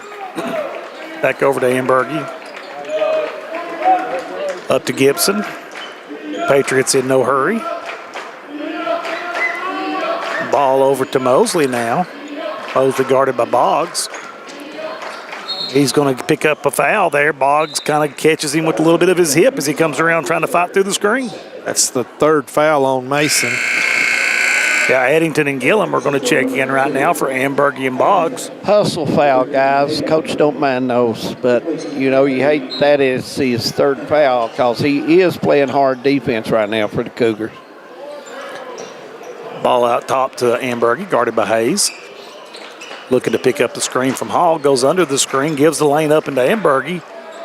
Runs into trouble, gets back out to Napier. He drives in from top of the free throw line, puts up the nice jump shot, knocks it down. Yeah, that's not bad defense there. No, that's Kahn. Tough shot. It's a tough good shot. Plays. Good defense and just a good shot. Hayes drives in, guarded by Hall, makes the pass inside to Eddington, but too far under the goal to do anything. Kicks it back out to Hayes. Hayes to Delaney. Delaney ball to Hayes. Gillen comes through the screen, back out to Delaney. Guarded by Hall, and Hall's going to get caught for reaching in. Yeah, that's, you know, Coach Honeycutt looked at him and said, why? You know, and that's right. I mean, you're 50 feet from the bucket, guys. I don't think he's going to hurt you from that distance. No, Delaney drives this time. Throws it to Hayes from top of the key 3, and it's going to be short. Delaney makes a great offensive rebound, hops in, gets it up and in. High energy play from Terry Delaney. Yeah, he's got 2 offensive rebounds this quarter and 2 putbacks. Yeah. Really, guys, he is really just keeping the Cougars playing hard. He is just working so hard in the lane, and Knott Central will try to get something out of this turn as the Cougar defense turns up. Addington guarding Mosley. Ball goes over to Ambergy, guarded by Hayes. Inside to Hall. Hall's going to step in, makes a beautiful backdoor pass to Gibson. Beautiful pass from Hall to Gibson. It's a good cut there that time by Michael. Hayes looks to drive inside. Nowhere to go. Taken away by Ambergy. Fouled by Cohen.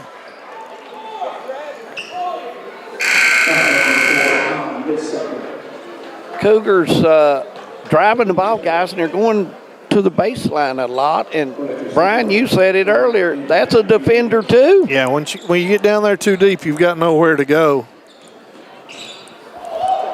Ball over to Ambergy. He drives in, kicks it out to Mosley.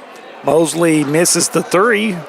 Corralled down by Ambergy, going the other way for the Cougars as Delaney drives in, steps, puts it up, and it's going to come off the rim short. I still like the move, guys. Chance Ambergy pushing the ball up this time. He's going to drive in on Gillum. Nowhere to go. Kicks it back out to Napier. Wide open 3, and it's buckets. Wide open that time. Knott Central with their biggest lead, guys, at 23. Yeah, Knott Central really hitting on all cylinders. Ball over to Jaden Wright. Jaden Wright looks down, gets it back to Delaney. Delaney for 3, and it's good. Delaney needs the ball every time down, guys. Really does. He's playing real hard, and it's going to be a full timeout, Jim. Yeah. Brian, we'll take one as well. Stay with us right here on Hometown 24. High school basketball on the Bank of Hyman Game of the Week. No one likes an uninvited guest, especially when that guest is a potentially dangerous pest. So call Bluegrass Pest Management and let the pros take care of your problem. Locally owned and operated for over 40 years, providing much-needed jobs to local people. With 3 locations in Hazard, London, and Hindman, they treat rats, mice, roaches, bed bugs, termites, and many more. Open Monday through Friday and now servicing all of Kentucky. Say goodbye to your uninvited guests today. Call Bluegrass Pest Management. Welcome back to the Morton Combs Athletic Complex on this Thursday night, doubleheader night, big district regional matchup right here at Knott County Central. Tomorrow night, if weather permits, it will be Hazard and Purry in a big matchup down at Purry County Central. So hopefully we can get that one in. And then Brian and I will be at the H&I game of the week at Prestonsburg, if the weather permits that, with Betsy Lane. So 2 good ball games there. Jim and Jeremy will handle that one at Purry. And, Brian, I hope they don't get lost. Oh, there's no way. But listen, that's going to be a dandy. Yeah, that will be. And I think that game time has moved up to 5:30. And there's a foul on the play, and they call that one on Kahn. It's going to be Kahn's 3rd foul.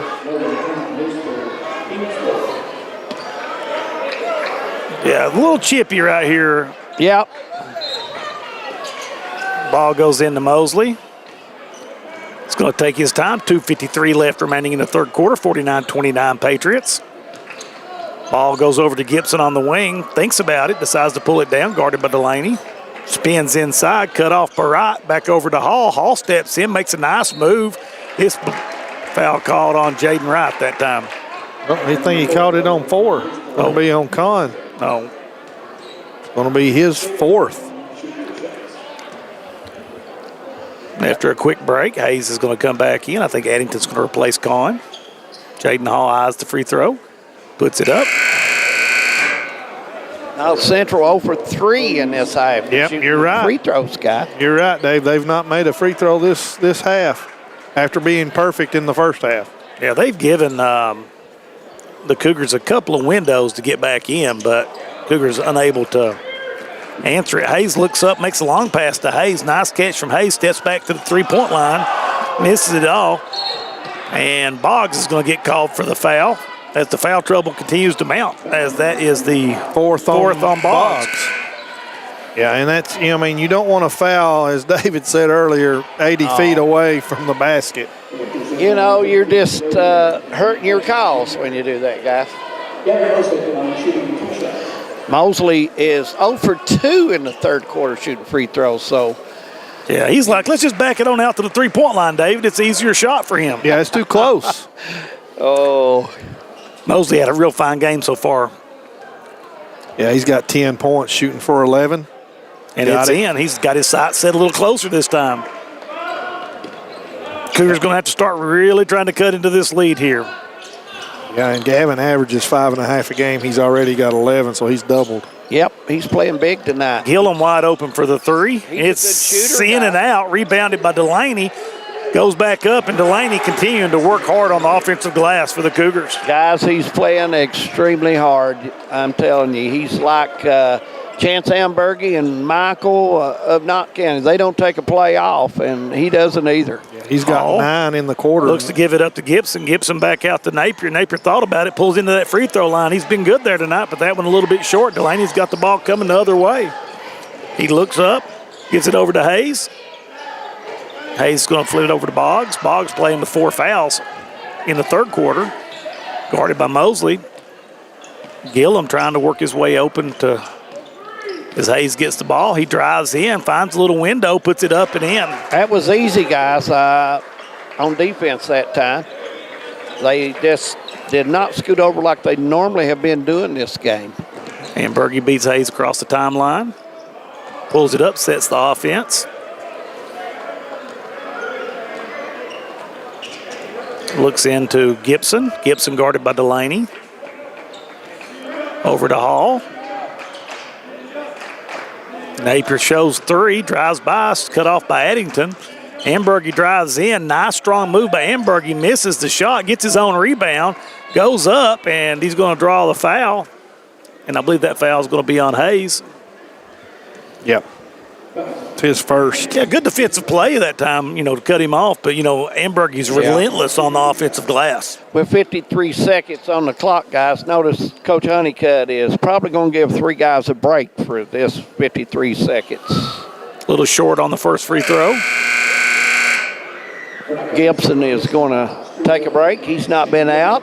Yeah, Gibson, Hall, and Napier replaced by Little, Pace of Dials, and Shane Gibson. Yeah, none of those have had a break tonight. So Coach Honeycutt trying to use the clock a little bit to give his guys a break. Yeah, he'll steal an extra minute there. You got a minute here and a minute between quarters. Second free throw up. It's short. Rebounded by Hayes. Hayes is going to clear it. And to be honest with you, the Patriots have been shooting short the last minute and a half, guys. Yeah, that's a sign of fatigue, David Adams. Two for 8. You like Brian says, Jim, you get these snow days and that endurance goes away. Yeah, nice take by Ambergy, but strong. Misses the layup. Gibson comes down, makes a pass, knocked away by Boggs. Hayes coming on. It's going to be a 1-on-2. Gets it into Delaney. Delaney puts it in. Nice pass by Hayes and finished by Delaney. Delaney having himself a heck of a third quarter. Yeah, he's got 11 of the 13 points this quarter. Well, he's played hard all game, guys. Delaney has. He's, he may have not scored in the first half, but he was still playing hard and working hard. 9 seconds to go. Mosley handling the ball up top. Picks up a screen from Dials. Kicks it over to Shane Gibson, over to Little, who misses a shot, and that's the end of the third quarter, 51-35, all Patriots. We'll be back in a minute. Since 1962, Citizens Bank and Trust of Jackson has been proud to serve the community. They care about the people of Breathitt County and are the only locally owned bank in the community. With 2 branches in Jackson and 1 in Beattyville, they're never too far away when you need them. And with the latest innovations in banking, keeping track of your finances has never been easier. Helping to grow Breathitt County as leaders for over 60 years. That's Citizens Bank and Trust, member FDIC, equal housing lender. You're on. Welcome back to the Morton Combs Athletic Complex. Our final game of tonight in the big district regional matchup. Letcher County Central and Knott County Central going at it. 51-35 our score, guys, fourth quarter. And if you're Knott County, you're going to run your offense and take the easy shot. If you're the Cougars, you're going to press, trap wherever you can, get a steal, get the ball out, and go. Yeah, Brian, you look at going into the fourth quarter, trailing 51-35. What do the Cougars have to do right here? First of all, they're going to have to try to create some turnovers because Knott County, they're going to run their offense. They're going to try to run clock. They'll run it and still get good shots. But Letcher Central, they're going to have to try to create some turnovers on defense, try to get something going in transition quickly, and then they're going to have to get stops on defense. Ball comes into Boggs, guarded tightly by Mosley as he crosses the timeline. Boggs going to have to be really careful with 4 fouls. Hayes drives in, beats his man, goes up, misses the bunny. Rebounded by Amberg. He goes up, and he's going to draw the foul. Yeah, Hayes makes a great move right there, just a little strong. I think he was expecting contact. Yeah, and there was no contact, and it went over. Yeah, he was, and I noticed that was a nice clear out right there for Hayes, guys, as they put the offense on the other side, just one player over here, and it left him room to come off the elbow and go.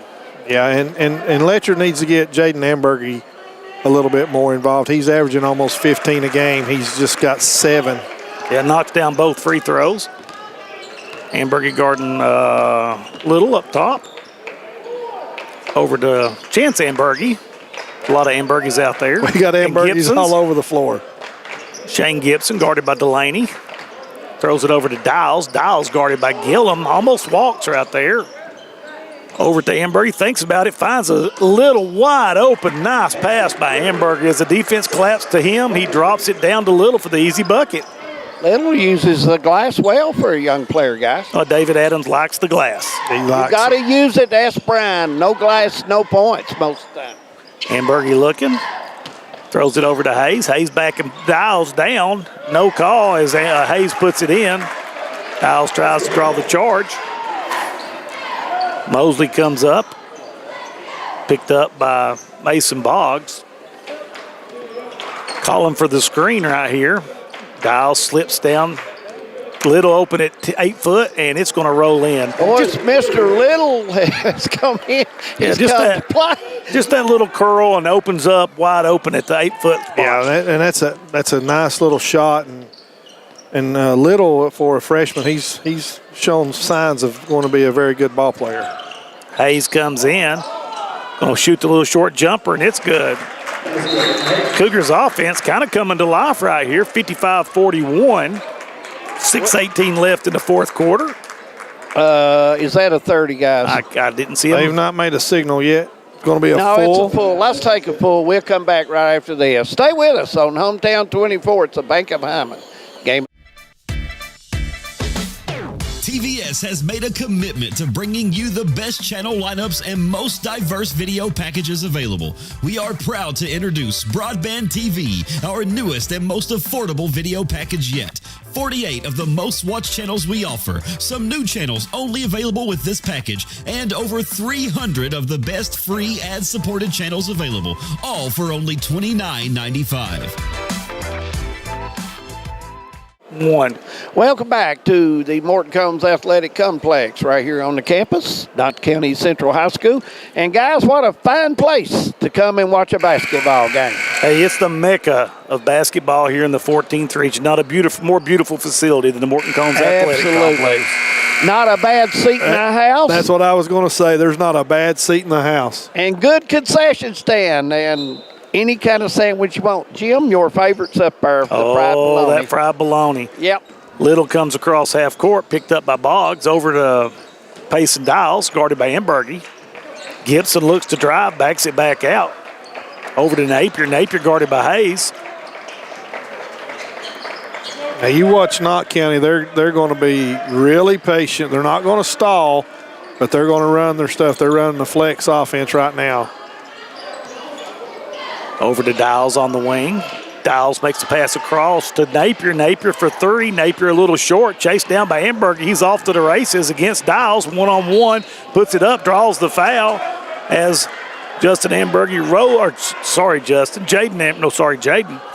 Jaden Amberger rolls into the cameraman over there at the mat. Jaden Amberger plays with a lot of hustle. Yeah, you need to apologize to Jaden, not for Justin. I thought that shot down for Knott County, I don't know about that shot, and I don't think Coach Honeycutt liked that shot either. It was a little quick. You can always get similar to that shot, Jim. Even Brian Johnson could take that shot. You can get that shot anytime. Amberger puts up the second free throw, missed the first. 42-55. Cougars got it cut down to 13. Yeah, they need chip away, but the clock is their enemy now. Yeah, you look for them to run solid. A nice take by Napier as he skips it over and throws it out of bounds. Just what the doctor ordered for the Cougars. He was expecting Shane Gibson to go to the block, and Shane was expecting him to continue to drive. Just a little bit of miscommunication. Right. When they're spread, they do a good job, but you're right, Brian. That was a bad miscommunication there, and just wasn't ready for it. Over to Delaney to Hayes. Nice little clear up, but he's going to be fouled by Gibson. Yeah, and Gibson's going to make things rough for Delaney. Yep. Shane ended up behind him off that screen at the elbow, guys, and that caused the body contact. Hayes going to inbound the pass. 5:14 left in the game. Cougars looking to get somebody open, skips it in to Delaney. Delaney goes up, and Delaney's still on that tire as the score is cut from 20 to 11 here with 5:07 left in the fourth quarter. 11-point lead. If you're not Central, you want to run something, get a good shot this time. Conn back on the floor with those 4 fouls. Yeah, Letcher Central showing a lot of fight and a lot of grit. Yep, Little looking to take Boggs, backs it back out over to Napier. Patriots kind of been in a little bit of slump here the last 2 or 3 minutes, allowing the Cougars to kind of work their way back into this game. Ball out to Dials. Dials got an open window, goes in, blocked by Ambergy. Conn on the break, it's 1-on-3. He's going to pull it back out as he's trapped. Over to Hayes. Hayes is going to set the offense up. 4:27 left in the game. Time definitely an enemy of the Cougars. Yeah, they can get it down under double figures right here. Hayes picks up the screen, pulls up the little 12-footer. It's short, but nice rebound by Kahn as Kahn goes up and puts it in. Nice 9-point game, and the Cougars are starting to get a little... Cuts the lead to 9 as with 4 minutes to go. Defensively, they've been good because the third quarter, they held Knott County to 12 points. Yep. Little dribbles in. He opens up away to the lane, and he's going to be called a foul. Is that on Boggs? That's his 5th. So Boggs will exit the game. Harrison Eddington will check in, and now you see Amberg and Jaden Hall, after a nice break, come in for the Patriots. Yeah, and they're gonna be fresh. Yep. Napier to inbound the pass. Going to throw it out wide to Ambergy. Ambergy guarded by Hayes. Looking to pick up the screen from Hall over to Gibson. Gibson tries to turn the corner on Delaney, comes in, and Delaney's going to get called for the foul there.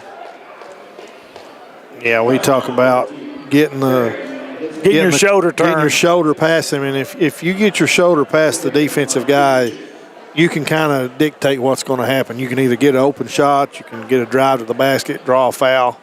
That especially when you're an Amberg or a Gibson, those big, strong shoulders. Yeah, and they know how to use their body. Yeah, and I created a lot of that, to football. Learning how to play through contact and the physicality. And, Gibson had a great year for the Patriots on the football field. Ball up, and Gibson continues his hot free throw shooting. Yeah, he is a perfect 5 for 5 from the line tonight. Patriots stretching it back out to 11 as Delaney brings the ball up the court. Hayes over to Kahn. Kahn looks like he's going to shoot the 3.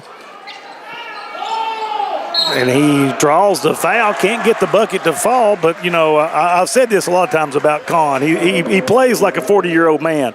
And I don't mean that in a bad way. He head fake, and he goes up and does such a good job using his body. He's not going to be flashy. No. The first free throw up and good for Kahn. 10-point game now, is that correct? Yes. Yep. 57-47, 3:24 left in the fourth quarter. Kahn eyes the second one. It's up, and it's good. Knott Central going to have to face pressure from the Cougars now. Brian's probably right at this stage of the game, unless Cougars can speed them up. They're going to run their offense. Yeah, you're going to have to create something. Well, I thought when the ball went in the corner over here, that was where your trap should have took place. Perfect opportunity. Yeah. Ball to Gibson at the top of the key. Gibson guarded by Delaney. Been a great matchup all night long. It has. Ambergy guarded by Hayes. 3 minutes left in the fourth quarter. Ambergy passes it over to Hall. Hall guarded by Jaden Ambergy. Over to Gibson. Pump fakes the 3, steps back, and he's going to run a little bit more time. Yeah, and Knott will. You don't think they're stalling right now, but they're just running it.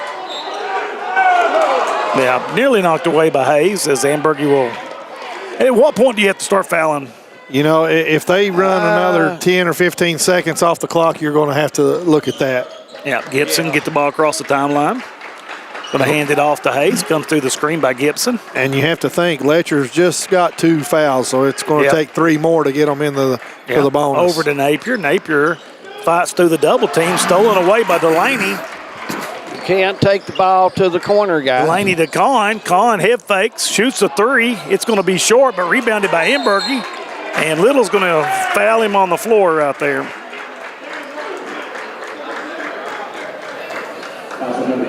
Are they going to give him a shooting foul? It should be underneath, I believe, guys. That might be the 5th. It was on the rebound. Okay, it was the 5th foul. Yeah, it's on the 5th. So got to make these free throws if the Cougars want a chance to stay in this game. First free throw up, it's going to be a little strong. Didn't take his time that time. He's got to settle down. He rushed that one. Need to score while the clock is not moving. Yeah. Yeah, anytime you can get a foul and get the clock stopped and get some points, it'll be a bonus. Second one up, it's short, misses them both, and an opportunity as Coach Honeycutt's going to call a timeout here. It's going to be a full two, Jim and Brian. Let's take one as well. This is the Hometown 24 Bankham Hyman Game of the Week with Jim McCauley, Brian Johnson, David Adams, and all the hometown crew. Hi, I'm attorney David Johnson. You may recognize me from some of our other ads, but injuries from an auto accident are no joking matter. With over 25 years of experience, our offices have the resources and expertise to go head-to-head with big insurance. While most of our cases get resolved without going to court, trust me, they know if the attorney you choose will take it this far. Either way, our clients get paid. So for all your legal needs, get the pros on your side. Welcome back to the Morton Combs Athletic Complex. And guys, we were blessed tonight. We got to see some basketball tonight on a Thursday night with snow still on the ground out there. Oh, yeah. You're right.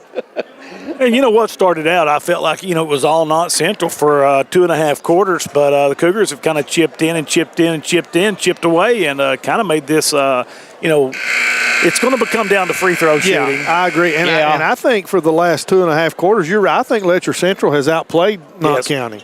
And I don't know if it's where Knott County slowed everything down to try to be real deliberate. David, how sometimes that happens. Well, third quarter and most of this fourth, they've got the buckets on Knott County. Ain't no question about that. Sometimes you get a big lead, guys, and you relax. Yeah, you get complacent. Over to Little to Napier in the side. But, Patriots are going to look for a layup right here. They're not even looking to shoot.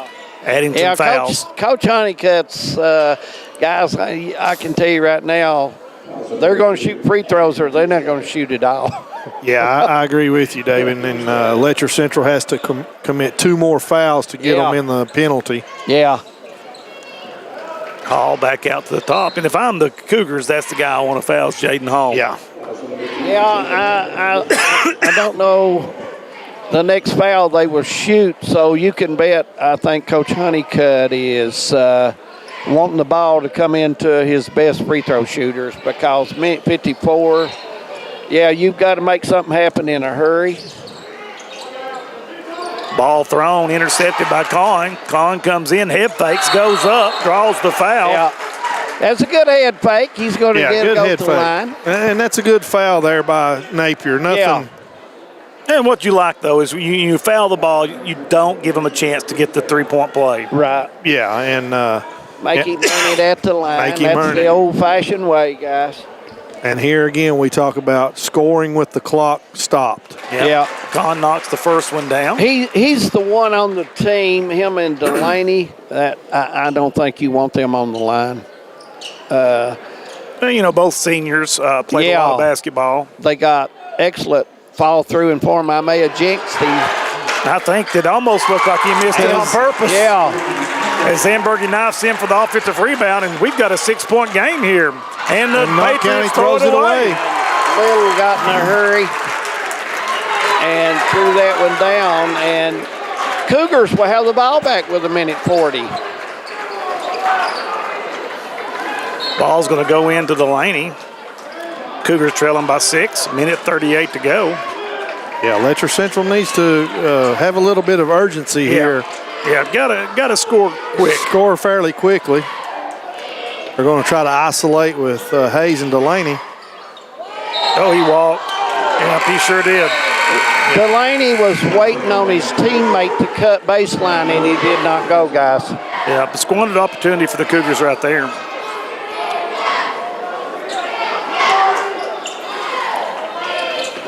Ball into Mosley. Back into Little. I probably look to foul the freshman if I was going to foul somebody. I would too. I think you're right, Jim. When he gets it, I would get him. Yeah, I agree with that.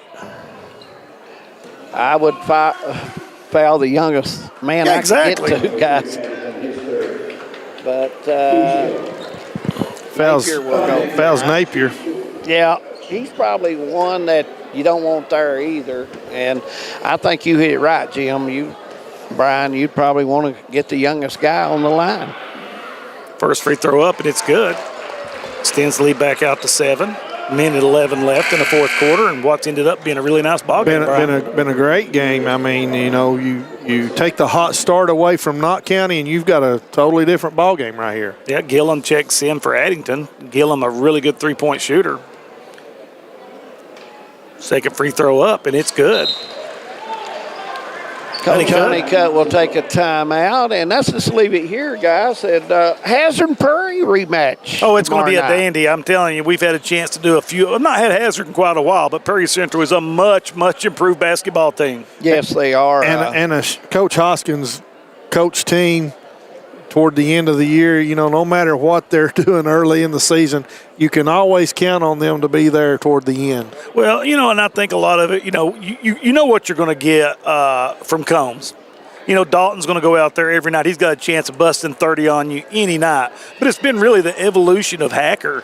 We knew that what Hacker did at Leslie County, but it's been a slow process that he learned the system, and he's really becoming a nice tandem player. Yeah. He's had to learn how to play with players that are good or better and fit in and get that going. And it takes some time to do that when he was probably taxed to do it all. Well, he gives them, Combs, which has improved his ability at driving. But, his bread and butter's from behind the three-point line. Yes. Hacker, on the other hand, is more of a slasher, and he's really developed a nice 10, 12-foot jump shot. So that should be a great game. I'm anxious to see how Hazard, I've not seen anything from them in a couple of weeks, so I'm anxious to see how they do. Absolutely. Minute 07 as Delaney brings the ball up, trailing by 8. Trying to get Gillum off on the screen, goes inside to Hayes. Hayes going to have to go up. He misses the shot, but rebound by Con. Con goes up strong, puts it in. Guys, that was a tough shot. Yeah, and Amberg is going to be fouled, and that's going to be on Con, and that's his fifth. That was a very tough shot. He was off balance, and that's the reason he got to the man late, because he almost failure after he made that one, guys. Con's one of those guys, you just enjoy watching him play. He really brings a lot of effort, a lot of fundamental basketball, and does a great job as he fouls out. He had a great fourth quarter for the Patriots. He plays so hard. Cougars. First free throw up and rims out. 6-point game, 49.5.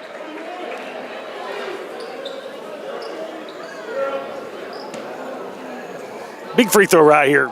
Yeah, this is. Jim, you're right. He'll make 3 possessions. This one up and nothing but the bottom of the net. Now, if you're Cougars, you want to come and get a bucket as soon as you can. Get a bucket quickly. Look for him to run a screen to Gillum. But Delaney drives, uses his body, goes up, and it's going to go away and rebounded, and Addington's going to get called for the foul to send Gibson to the line. Gibson, a big ball game tonight, and Galvin Mosley. Both of those guys playing well. Yeah, and if the Patriots hold on to win this game, we're looking at Gibson to be our player of the game, David. Yeah, and I'll bring Mr. Galvin in, get a word maybe with him too. Yeah. Big night for him, guys. He averages 5 points a game, I believe, Brian. And he does. And played extremely well tonight. Yeah, Gavin averages 5.5, and he's got 11. Michael Gibson averages 10, and he has got 13, 17, going to be shooting for 19. Yeah. So, just a little bit of time left.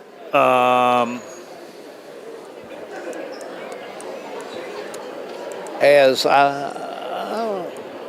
it's been a good crowd tonight, and I'm glad to see everybody get out. And cabin fever, as Brian calls it, let the crowd come out tonight, Brian. And to get out. It's good to see a good crowd on a.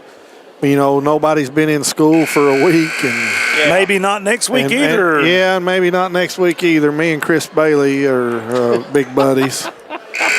But there's nothing that a director of transportation likes more than a snow day. Absolutely. I think I go on about 30 minutes sleep from November to February. Guys, I'm looking at the Cougar crowd. I've got to be in both of the crowds tonight. Miss Young, superintendent, I've not seen her here, and she's usually at every event. Is she doing okay? Yeah, she's fine. We had a board meeting last night. Good, Dan. She's a big sports fan as well. Gibson hits the second, seen Mr. Kahn here from Knott County Schools, and but I did not see Miss Yance. Kind of wondered about her. Delaney drives, head fake, and Delaney does such a great job right there getting Gibson in the air. And I am sure that Coach Honeycutt didn't want to foul there. Yeah, you don't want to stop the clock for sure. Boys, when Delaney turned this way, he did have a smile on his face. He's played really well tonight. He got Gibson up. Those two have really played well. First free throw up, and it's good. Yeah, it's been a good battle tonight between Delaney and Gibson. Guys, looking at the second half tonight for Cougars, I thought they played much better basketball when Delaney got the ball every time down and got to touch it. Yeah, that's the foul you got to get right there. So they're going to send a little to the free throw line. 61-55. That foul's on Harrison Addington. That's his 5th. So Jaden Wright will check in for Harrison Addington. Let's see if our theory of fouling the freshman works, Jim. He's not the average freshman. He's Brian not Johnson. the average freshman. That's what I was going to say. First one up, and he rattles it in. I'll tell you, Ferguson of Bell County's not Holy cow, David. What a player. Wow. Oh, my, can that guy play? Yeah, he's going to be nice as a freshman knocks them both down. And Honeycutt going to use a 30-second timeout just to kind of get everything squared away. Yeah, let's leave it here. And I will venture to say he's telling his players, do not foul, even on the head fakes. Sean Damer. Let them score. If they score. I want to say hello, Jim, Brian, to Sean Dameron tonight. He's looking in, and he's invited us down out of the game. He's got bologna sandwiches, ham sandwiches, hamburgers. Well, I know that I don't want to, let the cat out of the bag, but Sean has been besmirching your good name on my phone by text. He does. He likes picking on me, and that's okay. Maybe he won't be picking on anybody else. I would tell him to find somebody his own size, but Manus is in Lexington tonight. That's what I was going to say. Oh, Tim Short keeps Sean Dameron straight, boys. Hayes dribbles it across. He looks up. Cougar's going to have to score quickly here. Gets the ball to Gillum for 3. Gillum's going to bank it in. I like the play. 17 seconds to go. Cougar's got to foul quick right here as they foul Mosley. 15 seconds to go. Now, did he call the bank? I don't know if he called it, but they all count for 3. The bank is open.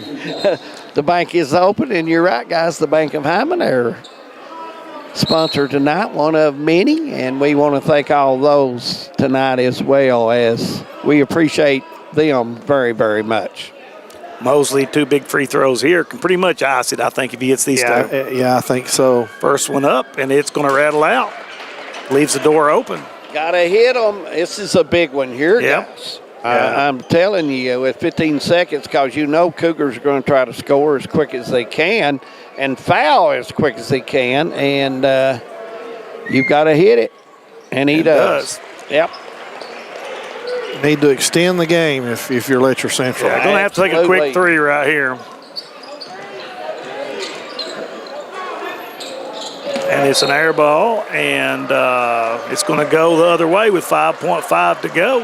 And, guys, that's where I would probably let Delaney have it, and he's been so good this high. Yeah, Delaney fouls Mosley with 4.3 to go. And it looks like the Patriots are going to hold on to win a hard-fought district game here at Morton Combs Athletic Complex. And their player of the game, Alice Lloyd College player of the game, will be Michael Gibson, who has had an outstanding night for the Patriots. Yeah, Michael and the young man on the line right there, maybe his best game of the season, guys. But, we saw Mosley last year get hot like that, a few times, but he's did a good job defensively and offensively both tonight. It looks like crowd starts ahead for the exits, guys, as they've got to see a good night of basketball. Mosley has the free throw, puts it up, and it's going to go through. 65-58. Patriots, 4.3 seconds left.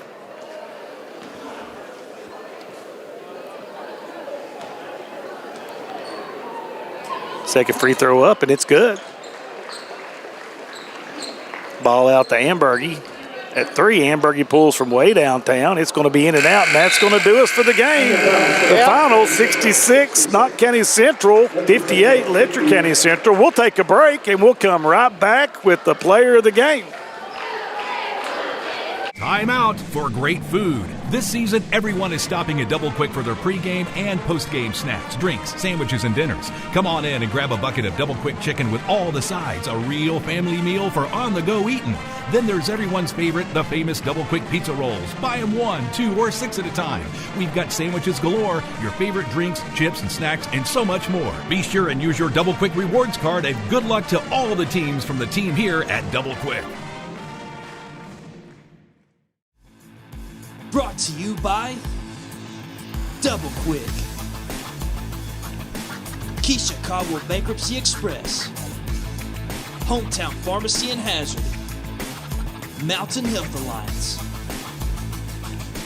TPBT Bancorp, Primary Care Centers, Kentucky Farm Bureau Whitesburg, and Heidi Hoffensberger Law. 1, you're on. Welcome back to the Morton Combs Athletic Complex, as my mic got away from him there, guys. But good ball game tonight as Knott Central 66-58 win, and a hard-fought game. Both teams playing extremely well. One of our players of the game, Galvin Mosley, who off to a good start tonight, hitting some big shots. And Galvin, first half, y'all were really on all cylinders. Yeah, we played really good the first half. We just came out. We knew it was going to be a hard game. So, we just came out, gave it our all. We hit shots, and, we just played hard and come out with a win tonight, and it felt really good, actually. Well, looking at your all's team, you did a great job of moving the basketball around tonight and taking those good looks and good shots. And Michael's going to join us. So we had you two picked top 2 after the game tonight, and Galvin just told me that the first half you all was moving the ball good and taking good looks. Yeah, I think that's what helped us get open shots and knock them down, or ball movement, getting each other open. Second half, I thought Cougars tightened the defense a little bit, and shots were a little short. And me and Coach Honeycutt before the game and Coach Noble before the game, you missed some practice because of snow, and that condition changes a little bit, guys. Oh, yeah, we missed how many days? 3. We came back, started running a little bit, get back in shape. It did a doozy on us, but, we come out here, we played hard, and they're a good team. We knew it wasn't over going into halftime. They can always come back, and they're a team to do that, so we just had to come out and play hard and, get the win. Yeah, I thought Delaney played real well for the Cougars. I thought he's big second half. Michael, I noticed you're handling the ball a lot more than you did in the past, and your speed has picked up, and boy, did football put a little muscle on you. Yeah, I think football, it helped with my aggressiveness a little bit, I think. And, I've been handling a little bit more, trying to anyway. Yeah. Well, guys, the Powell County game has been moved, so, because of the weather. But you'll get that one in, I'm sure. Coach Honeycutt wants to play that because Powell's a pretty good team. So you want to play those good teams. Oh, yeah, it'd be fun here. Yeah, so looking forward to seeing you again. Congratulations on a big night. Both of you played extremely well. And it's always good to see you, Michael. Galvin, hang in there, big guy. Thanks, man. Good seeing them. Guys, tough night tonight. And, Brian, you can go over the final scoring right now as we get together. All right, let's go over the final scoring first for Knott County Central. Jaden Hall ended up with 4, Gavin Mosley with 14, Chance Ambergy with 7, Michael Gibson, we talked about such a good game he had 18, Connor Napier with 15, and Drew Little with 8 for a total of 66. For the Letcher County Central Cougars, Cam Hayes had 10, Jaden Ambergy with 10, Logan Kahn had a great fourth quarter, ended up with 7. Alex Gillum come in and hit 2 big threes to end up with 6. Terry Delaney had a good ball game, especially in the second half. He ended up the game with 23 points to lead the Cougars. And Jaden Wright ended up with 2 points for a total of 58. Well, you look at the scoring for both teams, very well distributed. In Knott County, that's the thing when we talked about at the beginning of the game is the ability of any player on any given night to really have a big night. And tonight it was Michael Gibson, but it wasn't Michael Gibson alone. No. A lot of quality play, and Coach Honeycutt has got to be pleased with the direction that the Patriots are going, David. Yep. Brian, your final thoughts tonight, my man? I think we saw a good ball game here. I think we saw what we thought we would see. And like we talked a little bit earlier, Knott County got out to the blistering start with all the threes and pushed a little lead out. You take that away, and I think you've got a ball game that's like nip and tuck the whole time. Yeah, and you kind of felt that in the last 4 minutes of the game when the Cougars kind of pushed on. But just, fun game, nice to get out of the house, David. Oh, yeah, absolutely. Good basketball tonight from Letcher Central and Knott Central. Always is when those two get together. For Brian Johnson, Jim McCauley, I'm David Adams, and all the Hometown 24 crew, we'd like to say good night to you from the Morton Combs Athletic Complex here in Hyman. Stay safe, everyone. And let's hope the snow don't come.